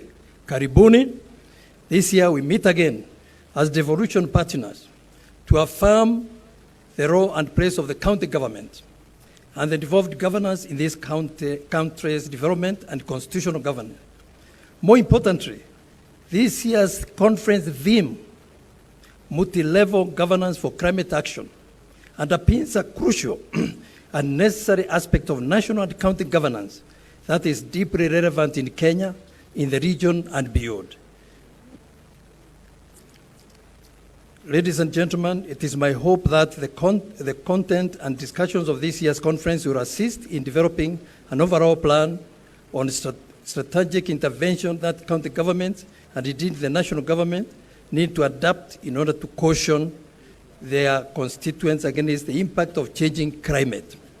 I'm personally delighted that this conference is coming right after the close of COP26 discussions, meaning that as subnational government, we have an opportunity to align our climate action interests to the commitments of the just concluded Glasgow conference. I would like to recognize at this juncture the hard work of the members of the 7th Devolution Conference Steering Committee, which comprises of my vice chair in the Council of Governors, who was had very able leadership as a co-chair, along with the Cabinet Secretary, Minister of Devolution, the Honorable Rose Nyamunga, who represented the Senate in the committee, Honorable Secretary General of the County Assemblies Forum, who represented CAF. Recognition is also due to the Planning Committee and all the other institutions represented here who took time to plan and to prepare for the conference. Asanteni sana. I would also like to recognize the presence of our international guests who are joining us from different parts of the world for the first time. We really appreciate you. Ladies and gentlemen, it is now slightly over a decade since the country adopted the current constitution, which introduced fundamental changes to the governance process and structure. At the heart of these changes is the devolved system of government, which comprises of 47 county governments in addition to the national government. Since March 2013, when the first county governments were ushered in, the country has witnessed substantial progress in terms of achievement of the constitutional goals and objectives that have guided devolution. Indeed, for the last 8 years of their existence, county governments have grown to become the primary providers in local service delivery and development. Essential and key services under the purview of the county government, but not all: health, water sanitation, roads, trade development and regulations, early childhood education, among other services that are relevant to the lives and livelihood of communities around the country. A more crucial contribution by the county government is the facilitation of participation and consultation of the people in the county governance processes. This has ensured a pursuit of democratically agreed priorities in service delivery and development, and a governance process that is responsive and sensitive to the people's needs and priorities at the grassroots level. Significant strides have been witnessed in the various sectors being managed by the counties. In the last financial year, 2020-2021, county governments allocated an average of 7.3% of their budget to agriculture, an increase of 1.3%, because we realize that agriculture is a major engine of growth. Among others, these investments have gone to mechanization, increased input, access to farmers, seed distribution, and extension services. But despite these milestones, the policy and legislative environment has been very friendly to these devolved functions. While recognizing the role of national government in developing legal frameworks that set standards and practices for the agricultural sector, the Council of Governors reiterates that this should be done in consultation with county government. In the health sector, malaria incident burden has reduced to 40%, 40 per 1,000. County governments have incrementally funded interventions against the non-communicable diseases, improved screening, diagnostic capacity, and improved capacity for care. The result of these health care investments are reduced waiting time for surgery, improved clinical outcomes, reduced referrals, and efficiency at county health facilities. Maternal and child health programs have also yielded marginal increases in skilled birth attendance, contraceptions, use, prevalence, and immunization coverage.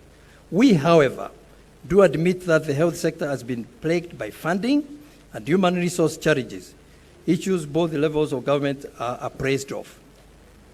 In the wake of these challenges, the county governments have remained at the forefront in the management of the novel coronavirus COVID-19 pandemic. Our health systems have faced an unprecedented challenge and their capacity tested to the limit.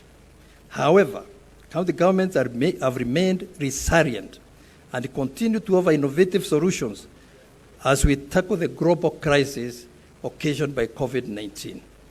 Since the announcement of the first case of COVID-19, county governments have achieved the following. 1, increased isolation beds, increased installation of additional oxygen plants, procured more oxygen cylinders and oxygen concentrators, connected more than 3,000 beds to oxygen, among other measures that have been instituted to manage the pandemic. May I now turn to the early childhood development and education, ECD sector. County governments allocated 4.97 billion in ECD sector in 2020-2021 financial year. With the demand for pre-primary education increasing, enrollment in the county ECD centers increased by 1.02% to 29,130 from 28,383. This includes 470 special needs units established across all the 47 counties for learners with special needs. Distinguished guests, as I mentioned at the beginning of my remarks, this year's Devolution Conference focuses on the subject of climate change and specifically looks at the role of subnational government in climate action. For the next 3 days, we'll look at a myriad of topics such as urban resilience, sustainable food systems, indigenous knowledge, renewable energy, gender and youth, and effective waste management, all with a climate change lens.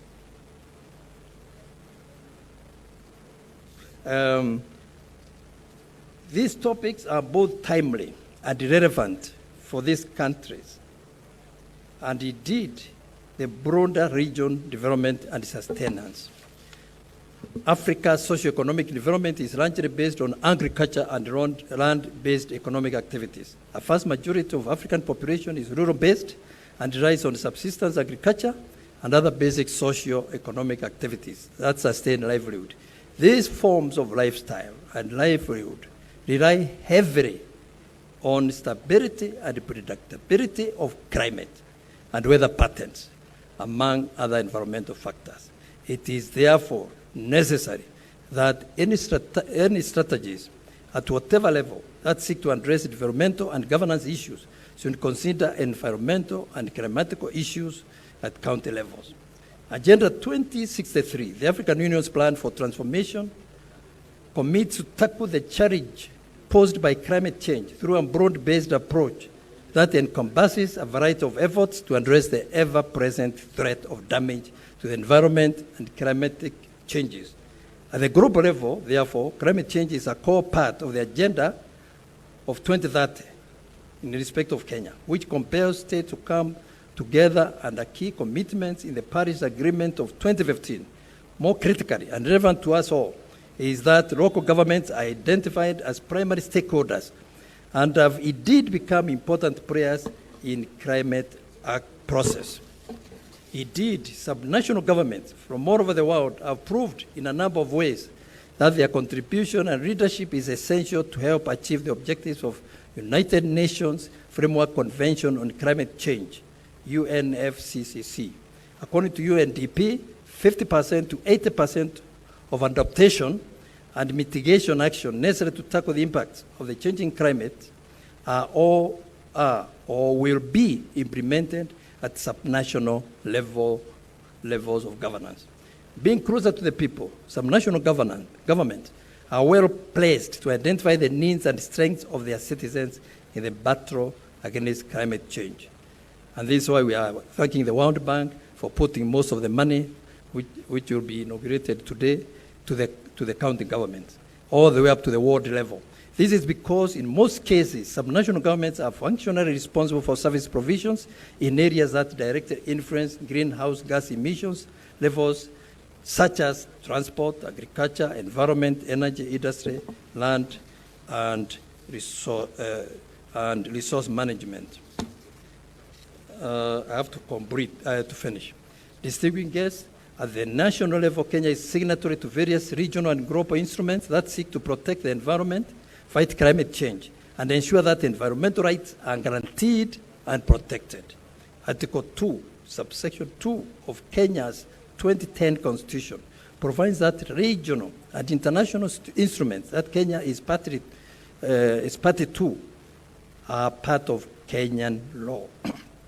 We also have environmental and land rights as part of our expansive Bill of Rights. This is complemented by the enactment of the Climate Change Act in 2016, which lays down the specific normative framework that is to guide climate action. Over the last few years, county governments have expressed their commitment to the climate action agenda and have, in the process, demonstrated that they are indispensable and dependable players in their process. The various measures that county governments have taken to contribute to the climate action campaign not only demonstrates the technical and sophisticated nature of the solutions needed to tackle climate change, but also the effectiveness and importance of the measures taken. First, county governments have developed and are in the process of developing specific laws on climate change. As at July 2021, 29 county governments and enacted Climate Change Acts, and the remaining ones are at advanced stage of finalizing. Through the Climate Change Act, the county governments have established their own county climate change funds to provide for financing investment to reduce climate change. While all the counties are yet to take full measures to ensure effective climate action, the vital strides made by the county government I have just mentioned will accelerate action in the rest of the counties through mutual learning and action. The impact of the changing climate on food systems, water and infrastructure, energy, health, compel county governments to mainstream climate action in their county integrated development actions. Distinguished guests, as I conclude, the county governments appreciate the National Treasury for including county governments in the development and rollout of financing locally led climate action. Such initiative will go a long way in supporting county governments to invest more in programs and projects that will caution vulnerable communities from the impact of climate. The Senate also needs to consider climate change when it is negotiating for the county shares of revenue. County governments bear the greatest burden, but county governments should also become innovative in tackling the effects of climate change. As I conclude, ladies and gentlemen, may I appreciate our partners who have supported this conference, who include County Pension Fund, AMREF, Food and Agriculture Organization FAO, UNDP, among others.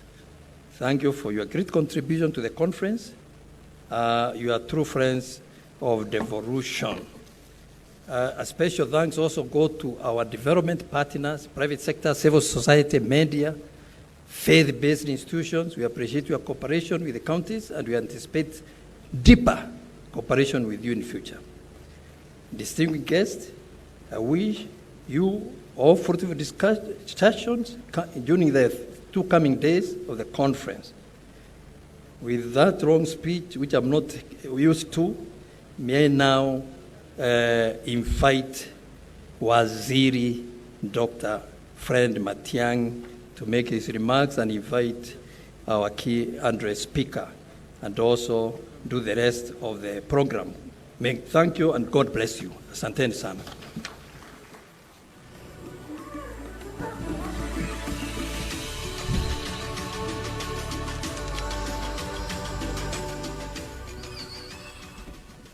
Considering that the law of diminishing returns may be setting in, I will execute this session with a measure of precision so that we can get going to the next level. Right Honorable Prime Minister Mzee Raila Odinga, the chairperson of the Council of Governors, and all of you governors who are here today, my cabinet colleagues, all of whom have been introduced, and my colleagues across the spectrum of national government responsibility who are here, the principal secretaries, directors who are with us here today, Mr. Speaker, and the members of the Senate, honorable members of Parliament, members of the county assemblies, distinguished delegates, including our development partners, ladies and gentlemen. Mr. Chairman, you had invited us to participate in a panel on the impact of climate change on global peace and stability. We have submitted to the conference secretariat a very lengthy presentation and a paper on how we are approaching from the security point of view the challenges we face related to climate change. I would like to take this opportunity to request you, Mr. Chairman, to afford us an opportunity to engage in a much more detailed manner with the Committee of the Council of Governors that addresses security, because this matter is even calling upon us to redesign our national security strategy, because truth be told, as my colleagues who are from that sector who are in this audience know, some of the things we are having to deal with or some of the things we are facing are things we were not prepared to deal with 10 years ago. So even when our national security was designed, national security strategy was designed, there are a number of things that no one anticipated that we are having to deal with now. That calls upon us not just to relook at the strategy, but to see how better we can build stronger intergovernmental collaborations to address the challenges we face today and those that we are likely to face tomorrow. The question you asked us basically to answer was, how does it affect us from a security point of view? And in 2 minutes, Mr. Chairman, first, the destruction that we are facing as a result of climate change challenges. No one knew that at this point in time we would spend between 25 and 30% of our operational budget on climate change related security issues. What we are experiencing in Laikipia, what we are experiencing in Baringo, what is going on in most of North Rift today, the movement, the theft of livestock, the pasture and water resource conflicts in that region are all related to climate change. The challenges we face on our borders towards the north and the northern eastern with our colleagues across the border are all related to climate change. And as we go forward, obviously, we're going to have to relook at how we will increase our budgets to deal with this. 2, the greater impact is even in resource and institutional strain. If you look at the number of personnel we are deploying to this conflict, it is affecting and distracting us from the core challenges we face in the security sector. The question you ask every morning is, are you going to deploy to chase Al-Shabaab, or you are going to deploy to chase cat rustlers and livestock problems in Laikipia and other places of the country? So I know it will affect also county governments in terms of how they look at resources, which means it calls upon a new framework and a new approach of budgeting and allocating resources for security, especially to address climate change-related challenges. We have outlined at length a new strategy and a new approach on how we are going to have to deal with this. We are going to build capacity and train better so that we are prepared for this. We are going to develop new structures for conflict resolution. I was speaking with Governor Nderito Mureithi in Laikipia and saying counties that are affected by this will have to start new frameworks of superintending over resource sharing agreements so that we can avert conflicts, which means we have to redesign conflict resolution mechanisms as we go along. 3, we are going to have to relook at intergovernmental alignment between us and county governments. For a long time, I must confess here that we have had challenges to support, for example, the county security committees and the county government's pressure on us to allow them to come up with their new security infrastructures. I think now we can't avoid that, and we can't hide from that responsibility anymore. We have to support county governments to come up with security arrangements to deal with some of these conflicts, because national government in and on itself cannot manage these challenges as it were. Fourthly, we have got to deal with resource alignment. We have to put our money where our mouth is. We are facing challenges which we cannot hide from.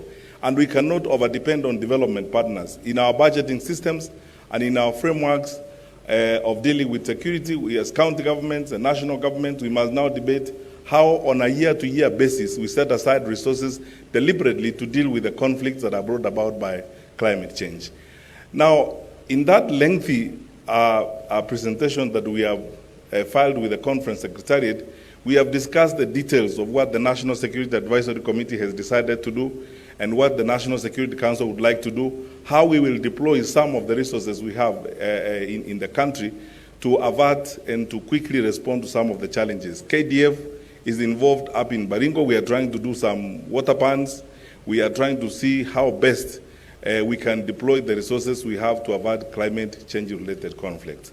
Mr. Chairman, we need time to go deep into this, and on my own behalf and on behalf of my colleagues, we will be available to sit with your committee that deals with security, to go deep into this, and I'm sure we will benefit more from your grassroots-based approaches in the manner in which we will have to redesign our national security strategy.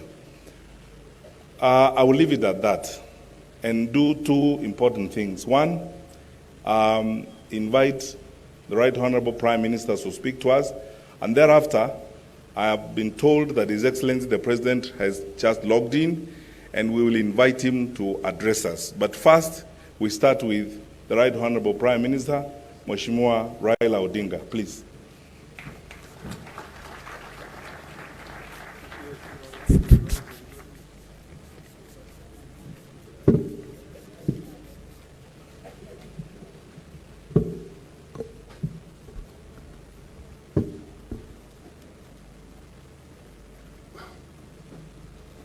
The Chairman of the Council of Governors and the governors who are here, the Speaker of the National Assembly and the Senators, Honorable Fred Matiang'i and all the other Cabinet Secretaries who are here, development partners, diplomats, distinguished guests, ladies and gentlemen, hamjambo. Hamjambo tena. I was in Makueni 2 weeks ago, and I knew that this conference was coming, and I promised the governor that I would come, because I've been a regular feature in these conferences since they started. So, but this Makueni conference has had history. Waswahili say, hayawi, hayawi, hayawi, hayawi. Yeah, you know, it's not the first, it has been postponed so many times. But it will come. Now, when we're here, one cannot resist the temptation to do a journey down the memory lane and to see where we came from with devolution. Some of you here know were faces at the Bomas Constitutional Conference. We knew that devolution was one of the most contentious chapters at Bomas.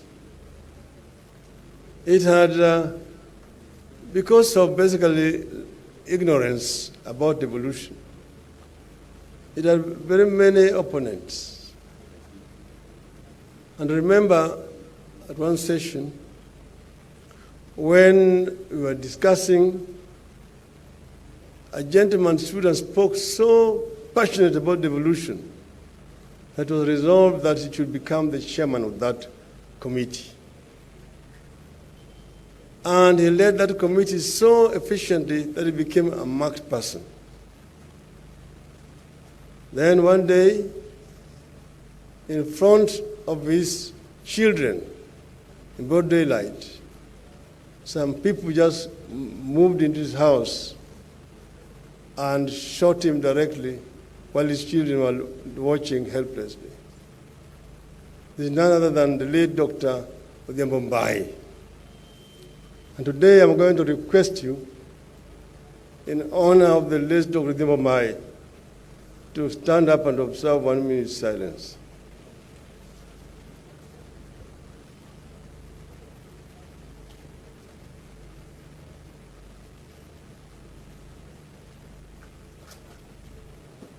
Thank you.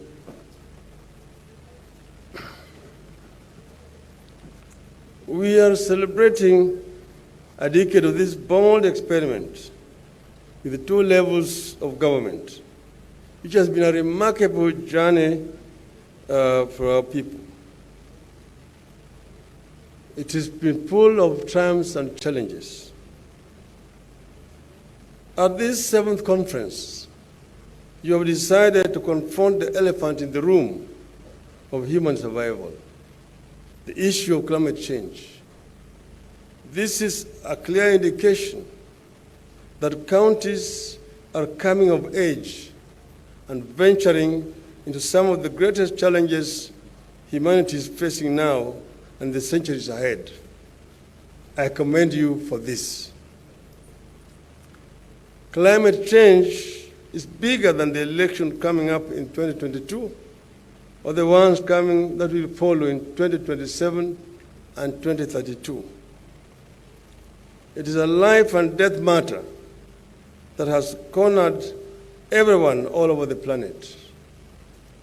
I believe that climate is so important that going forward, we need to have a National Climate Council and situate it within the presidency.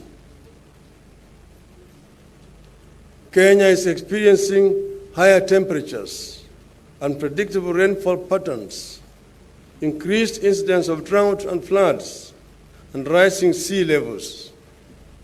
Extreme weather events have led to loss of lives, diminished livelihoods, reduced crop and livestock production, and damaged infrastructure, among other adverse impacts. The key enablers of our economy, that is agriculture, water, energy, tourism, and wildlife, are extremely climate sensitive. If we don't tackle climate change, all our efforts to grow our economy will be in vain. County governments operate right on the ground. They are the first port of call when homes and farms get washed away by floods that were not expected. They are the first line of defense when crops fail in a drought that comes when rains were expected. Counties, therefore, have a critical role, particularly in educating our people on the reality of climate change. You have no option but to provide leadership on this matter. I am aware that to date, 33 counties have enacted climate change policy and legal frameworks, while others are at different stages of formulation of the same. I particularly laud the ASAL counties of Garissa, Isiolo, Kitui, Makueni, and Wajir, which have gone ahead and established county climate change funds. That is the leadership we are looking for at the grassroots. Today, there are several other transformative ideas whose time has come in Kenya. They are being resisted the way devolution was, but we will actualize them because their time is here. At this forum, I would like to share some thoughts on how we are going to renew and redefine devolution to make it deliver better to the people. Across the country, old and lingering challenges are imposing new pressures on government and leaders at both county and national level. Unemployment, deepening poverty, and rising cost of living have left our people disappointed and sometimes angry at their leaders. People need our help. Our duty as leaders is to breathe a new life and give new purpose to all institutions and structures. Where need be, we will have to be bold enough to abandon institutions and ideas that are not working and come up with new ones. For a start, we must strengthen devolution. We must devolve more resources to the counties. This should not be a divisive issue. That is what the BBI was intending to do. We must also overcome the challenge of insufficient allocation and delays in disbursement of funds by the National Treasury to counties, if counties are to operate efficiently. On this, there should be no debate. The funds will have to follow all devolved functions. This means the National Treasury will have to release all the funds for all the devolved functions at the appropriate time. There must be no two ways about this. The problem of overlapping and duplication of functions by state agencies, corporations, and regional development authorities will also have to be addressed conclusively. Addressing these issues need not mean antagonism between counties and the national government. On the contrary, they require a partnership between the two levels of government. There must also be a clear understanding that no level of government can succeed when the other is failing. Take economic growth, for instance. When the national economy is weak, counties will be disempowered. So growth, which leads to jobs and lowers the cost of living, must be a shared concern for both county and national government. Counties must be at the center of our envisaged growth and recovery for employment and job creation. In the years ahead, we must renew the contract between the people and their government, both county and national. People must feel that government, whether county or national, is there for them and cares about them. Each level of government will have to invent new ways to deal with purely national or devolved challenges. In the end, however, our people need their problems solved regardless of the level of government that is supposed to do it. My vision is to push for a strong partnership to make all our counties feel more a part of the solution of our national problems, while helping counties solve their devolved challenges, and that empowers the counties to determine their own destiny. I would like to see increased agricultural productivity.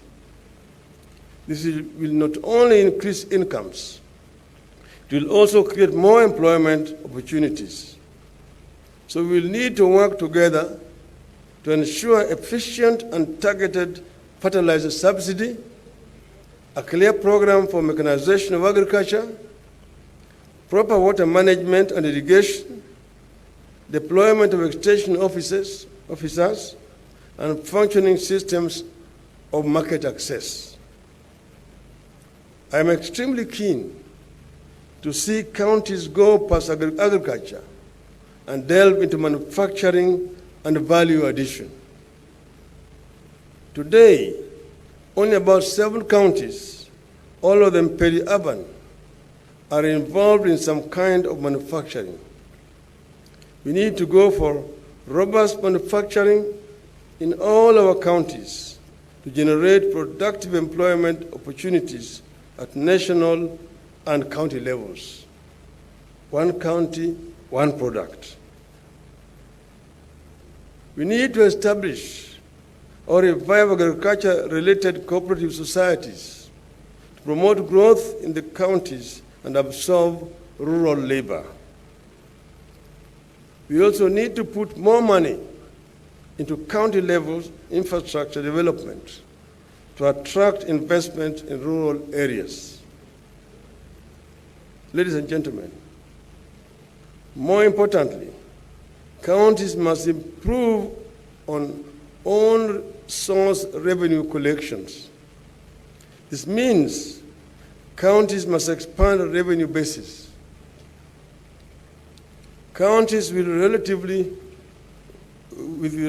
well-established industry and service sectors do better on own source revenue collection. We must also push for full automation of revenue collection systems in all counties to seal revenue leakages and avenues for corruption. And we must commit to deal with the old-time national and now devolved problem of corruption. On this, action will speak louder than words in the years ahead. I am also aware that counties are struggling with the problem of marginalization, particularly of minorities in their borders. We will need to come up with clear mechanisms to make all communities within counties feel fairly treated and their voices heard.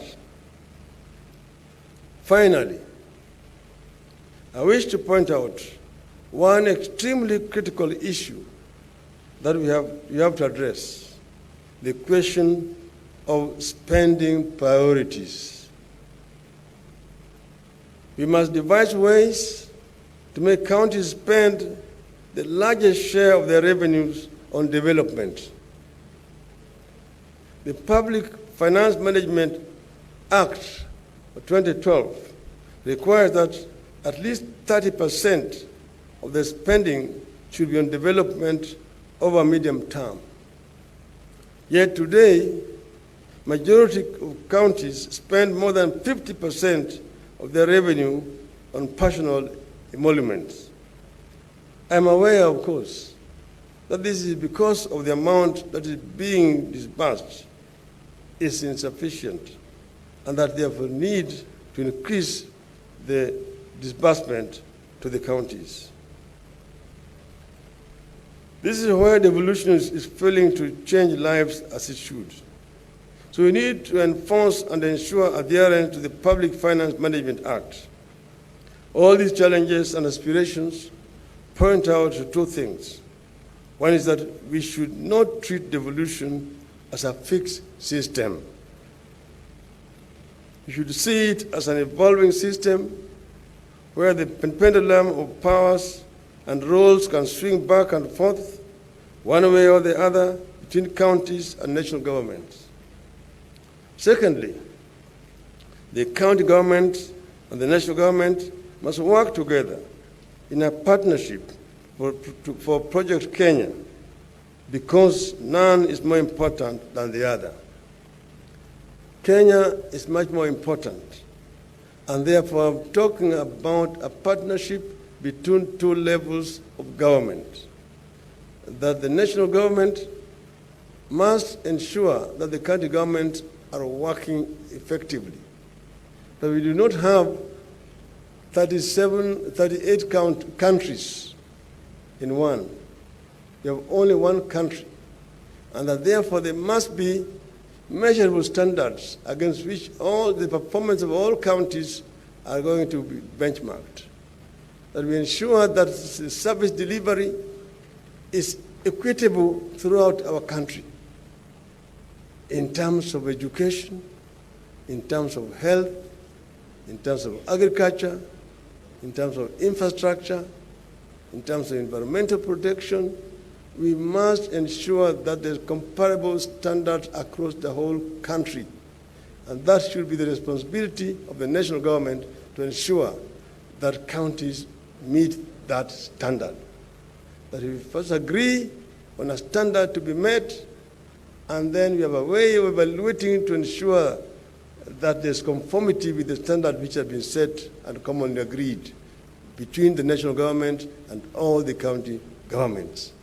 I want to thank you and wish you a very fruitful deliberation during this conference. Thank you very much.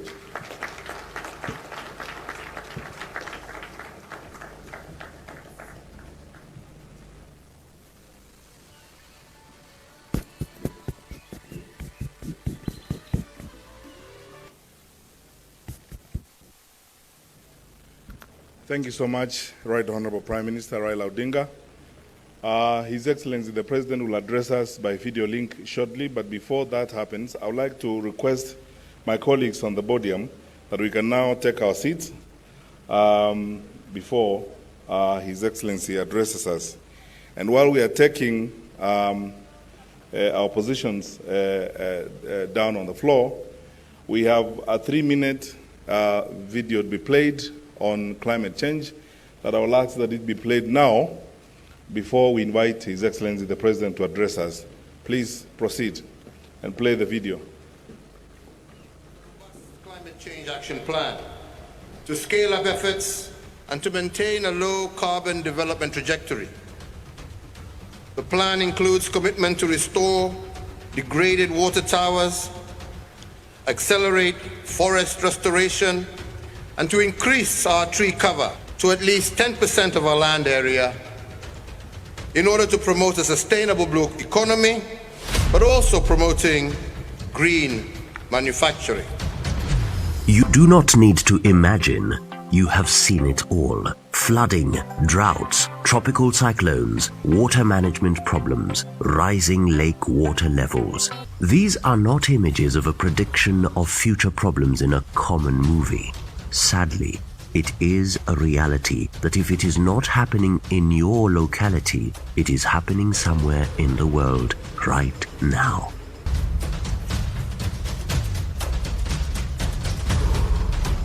Climate change has been recognized as the biggest 21st century problem next to COVID-19.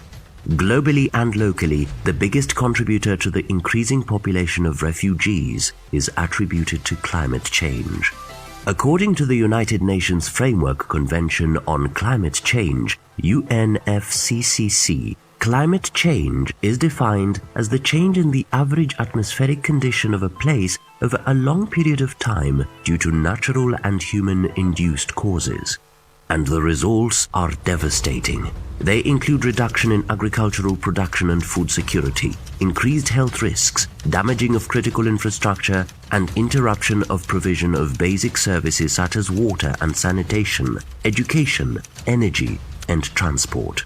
In the recent updated Nationally Determined Contributions NDCs 2020, Kenya has estimated the cost of implementing mitigation and adaptation strategies by the end of 2030 will amount to $62 billion, and out of this, $228 million has been set aside for the adaptation programs aimed at supporting the most vulnerable sections of the population. The above global climate crisis can only be managed by increased efforts to reverse the effects and their causes in 2 words: climate action, which refers to the stepped-up efforts towards reducing greenhouse gas emissions and strengthening resilience and adaptive capacity to climate-induced impacts, including climate-related hazards in all countries. This war can only be won by integrating climate change measures into national and county policies, strategies and plans, and building institutional capacity for climate change mitigation, adaptation, impact reduction, and early warning according to the United Nations. Tunajua kwamba kama Kenya Forest Service bila kuwa pamoja na wananchi hatuwezi tukahifadhi misitu. Hata kama tuko na forest rangers hawawezi kuwa kiwango ya kwamba kila moja analinda mti wake. Kenya, as a party that ratified the Paris Agreement, the international treaty on climate change adopted in 2015, has taken up these efforts in earnest. A collaboration between county governments and the national government, with a priority being given to the world's lungs, trees and forests, is ongoing across the country. County governments have made several steps to address climate change, and they are making effort to adopt green economies in line with Kenya's Vision 2030.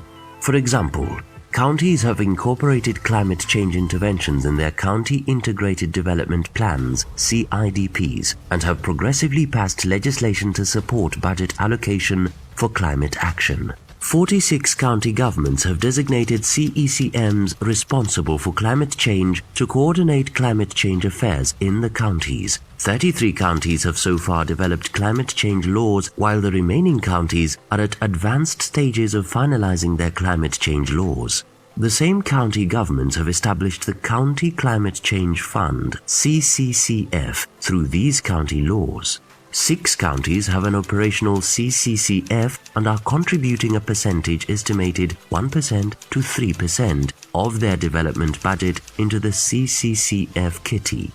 The designated fund, which is ring-fenced, has made it possible for counties to establish tangible adaptation projects such as rock catchments, sand dams, livestock laboratories, and water pans, among others. Whereas counties are making strides towards addressing climate change, there are challenges that are being experienced at the sub-national level, which include funding.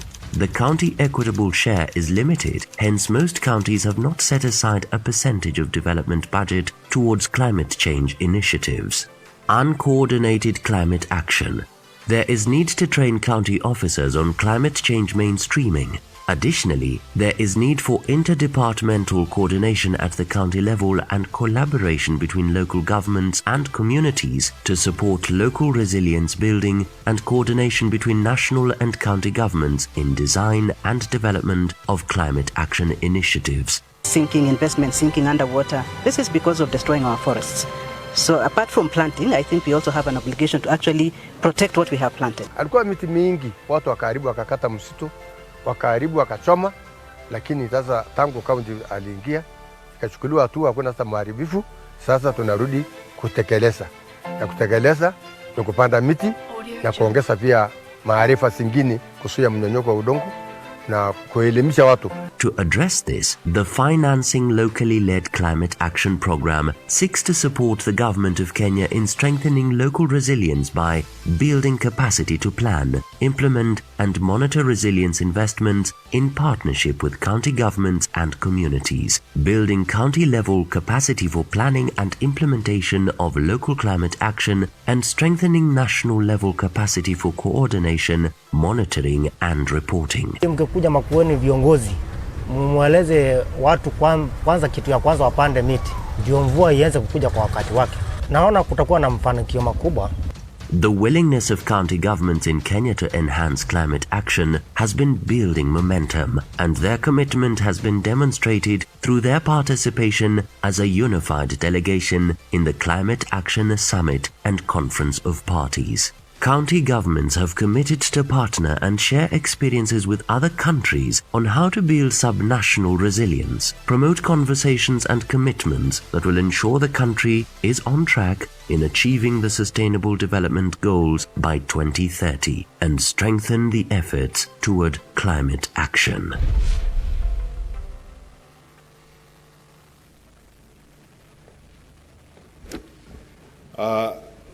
It's now my distinct honor and pleasure to request you, ladies and gentlemen, to be upstanding as we welcome His Excellency, our President, to speak to us by video link.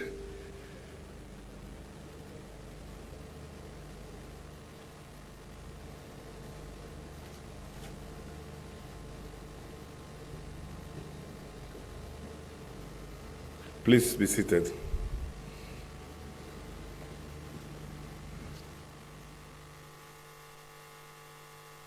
Great pleasure to join you today for the official opening of the 7th Annual Devolution Conference held here in this wonderful county of Makueni. I wish to thank the county government of Makueni and especially your governor, Dr. Kivutha Kibwana, for accepting to host this important event, but also to thank the people of Makueni for the very warm welcome they have extended to all our delegates from across our country, Kenya. Ladies and gentlemen, this Devolution Conference has become a key platform through which both the national and county governments come together, reflect upon, evaluate, and benchmark their performance on policy and implementation, the legislative framework, accountability, but more importantly, service delivery. The conference also gives us an opportunity for the two levels of governments to demonstrate their commitment and to rededicate, to cooperate and to work together to achieve the dream of devolution. Ladies and gentlemen, of all the programs Kenya has implemented since independence to spur social economic development, devolution has had the deepest and most far-reaching impact on the lives of our citizens. Indeed, today, the devolution achievements and dividends are a visible reality in all parts of our country. Everywhere you go across the country, you find more empowered communities and note major improvements in infrastructural development, healthcare, and basic services and service delivery. In the last decade, we have come a very long way on the devolution journey, but it remains work in progress. To deliver on the promise of devolution to Kenyans, we need to build on the successes and to strengthen areas where progress has been slow. And in this regard, I would like to highlight two areas where I believe stronger cooperation and coordination between the national government and county governments could enable all of us to reap the devolution dividend much faster and indeed more effectively. The first of these is to build on the solid public finance management legal framework. We have to ensure that the distribution of resources between and within regions is more equitable and to focus more sharply on getting better value for the monies that we spend. The second is to work towards becoming a truly responsive government by promoting and increasing accountability at all levels and ensuring that citizens are actively engaged in decisions and actions that impact on their lives. Ladies and gentlemen, such an enhanced spirit of cooperation, coordination, interdependence, and support between and amongst ourselves has served us remarkably well since March of 2020, when COVID-19 first was reported here in Kenya. The two levels of government swiftly came together, and we forged a formidable alliance with our private sector, our development partners, faith-based institutions, and we formulated a comprehensive action plan to win the war against the pandemic. And as these efforts included the nationwide vaccination campaign that we now continue, I have no doubt that we shall win this fight.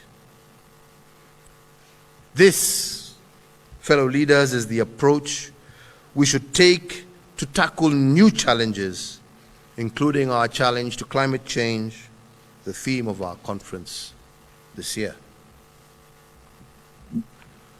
So, ladies and gentlemen, turning to this, the 7th Annual Devolution Conference, I am delighted to note that the conference theme focuses on climate change, specifically the multi-level governance for climate change. And I further note that the aim is to strengthen subnational governments for them to act on climate change through development of a more robust and focused execution of mitigation and adaptation strategies. Climate change, ladies and gentlemen, is not a future problem, but a present and serious threat to all our counties and to all nations of the world. Climate change poses an existential threat to Kenya, even though our role in precipitating the problem is negligible. We contribute less than 1% of the current greenhouse gas emissions, yet we are the recipients of the bulk of the problem. To understand the gravity of the climate change threat, let us for a moment consider these numbers. Globally, Kenya has been ranked as the 31st most vulnerable country to climate change. Climate change impacts leads to loss of about 3% of our gross domestic product annually. In the last 2 years, we have witnessed the worst locust outbreak in 25 years, which has left about 1 million people food insecure in the entire Horn of Africa region. The rising water levels of the Rift Valley lakes, Lake Victoria, and the Turkwell Gorge Dam have displaced nearly 400,000 people in 13 of our counties and affected biodiversity, including our flamingo population in Lake Nakuru. And as we meet today, about 2.5 million people in 23 counties are facing famine because of drought. So, ladies and gentlemen, recognizing that no single nation can alone manage the challenges of climate change, the world came together and established the United Nations Framework Convention on Climate Change. Kenya is a signatory to the UN Framework Convention and has participated and made significant contributions during the just concluded UN Climate Change Conference in Glasgow, in the United Kingdom, which some of you present here today participated in. At the national level, my administration has adopted a comprehensive set of policies, rules, and procedures to address climate change. The effect, as you are all aware, has culminated in the development of the following key instruments. The first of these is the Climate Change Act 2016. The second, the National Drought and Management Authority Act of 2016. The third is the National Climate Change Framework Policy of 2018. The fourth, the National Climate Finance Policy of 2018. The fifth, the National Climate Change Action Plan 2018 to 2022. Sixth, the National Adaptation Plan 2015 to 2030. And seventh, the Green Economy Strategy Implementation Plan 2016 to 2030. These policies are currently being mainstreamed through sectors in forestry, agriculture, water, energy, waste management, and health. It is important to underscore that since most of these functions are devolved under Schedule 4(2) of the Constitution, it is critical, therefore, that the two levels of government work closely together if we are to execute them effectively. This effort, ladies and gentlemen, reflects our resolve and Kenya's resolve, as well as desire, to play our part in the international community's effort to address climate change, including preventing global temperature rises above 1.5 degrees Celsius. Further, Kenya recently joined the Adaptation Action Coalition and the UN Call for Action on Adaptation and Resilience. By partnering with these two institutions, we are sending a clear political statement that Kenya will continue to work with other like-minded governments, institutions, businesses, and civil society to accelerate action to moderate the negative impacts of climate change, facilitate adjustment to expected climate impacts, and to strengthen capacity to absorb and recover from climate change effects. I note with much appreciation that 33 county governments have developed county-specific laws on climate change, and that a few of them are providing strong leadership on this agenda. Allow me to cite the counties of Makueni, Wajir, Garissa, Isiolo, and Kitui, which have established policies and supporting legislation on climate change. They also have established the climate change units and put into operation a fund for climate change mechanism.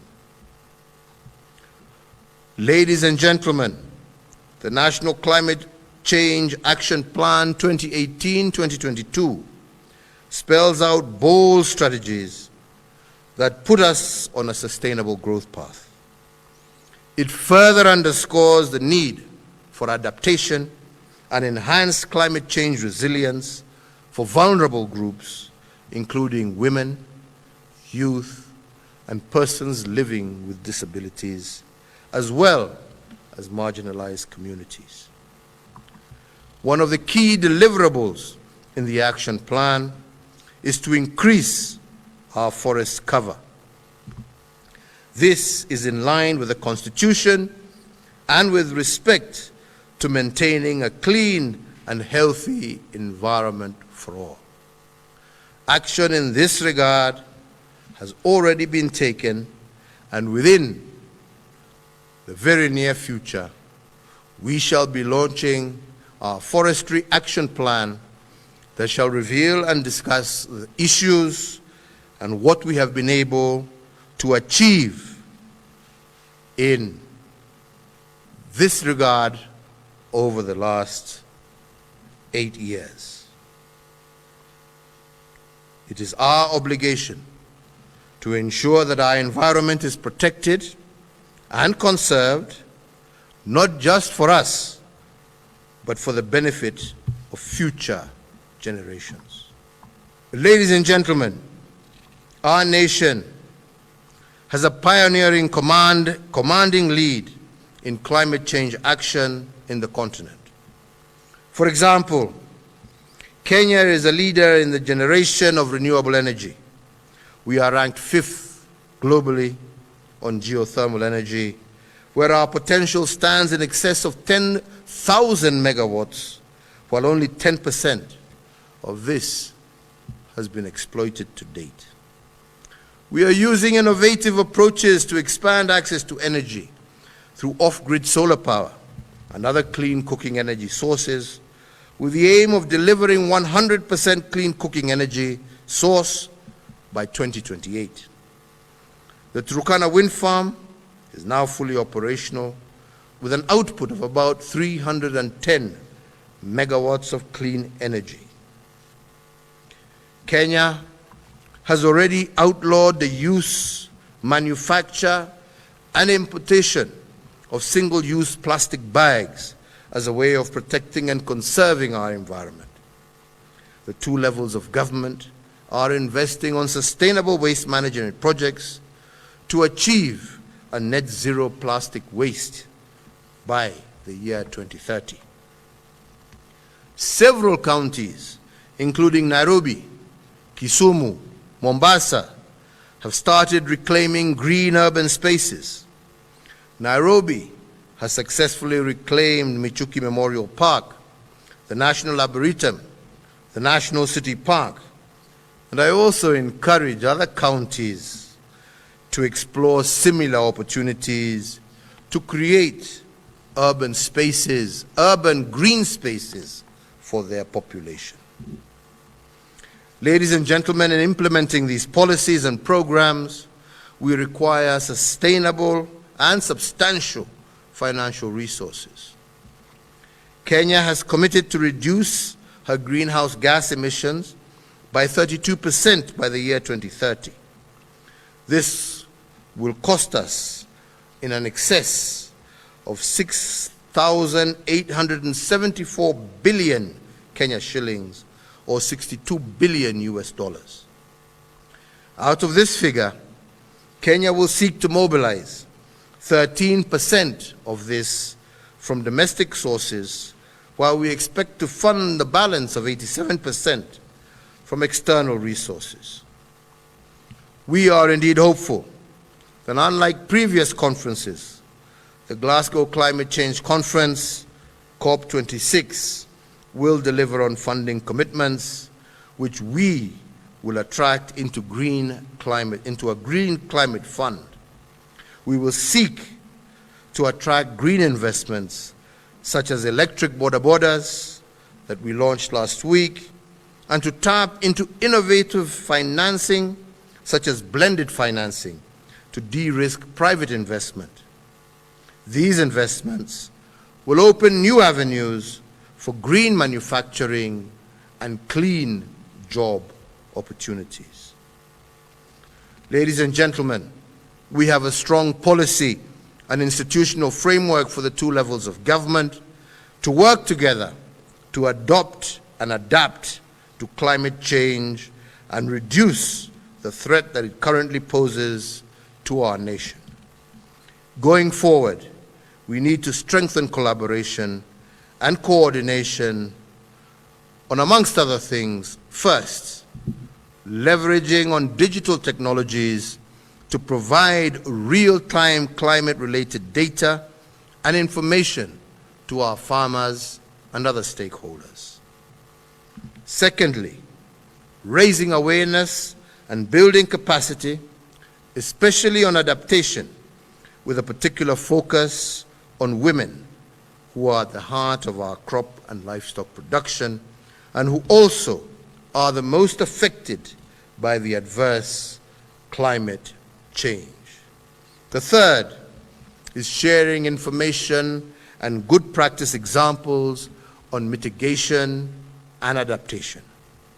Such examples include climate-resilient projects such as mangrove restoration in Ganzi at the coast, the Masui rock catchment, and the Gaindavia Sand Dam in Makueni County, and Kina Livestock Laboratory in Isiolo County.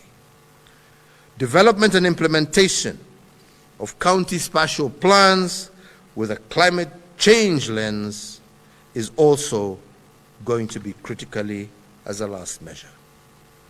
As the chairman of the National Climate Change Council, I will personally remain in the forefront to ensure that our desire to achieve a low-carbon, resilient, and prosperous future is realized.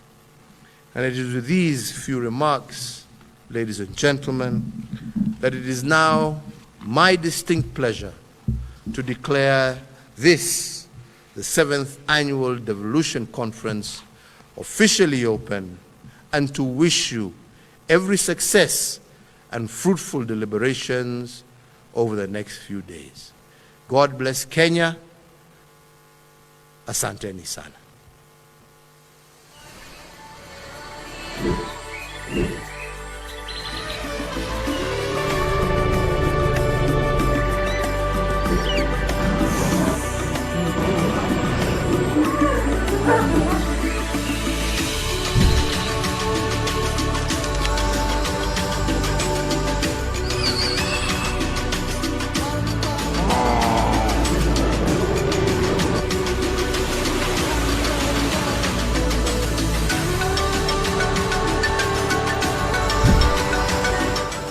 I think we can do a better job than that and appreciate His Excellency, the President. Let's get on our feet as we clap and really just appreciate that as well. Makofi tafadhali, ladies and gentlemen, at this moment, as the 7th Devolution Conference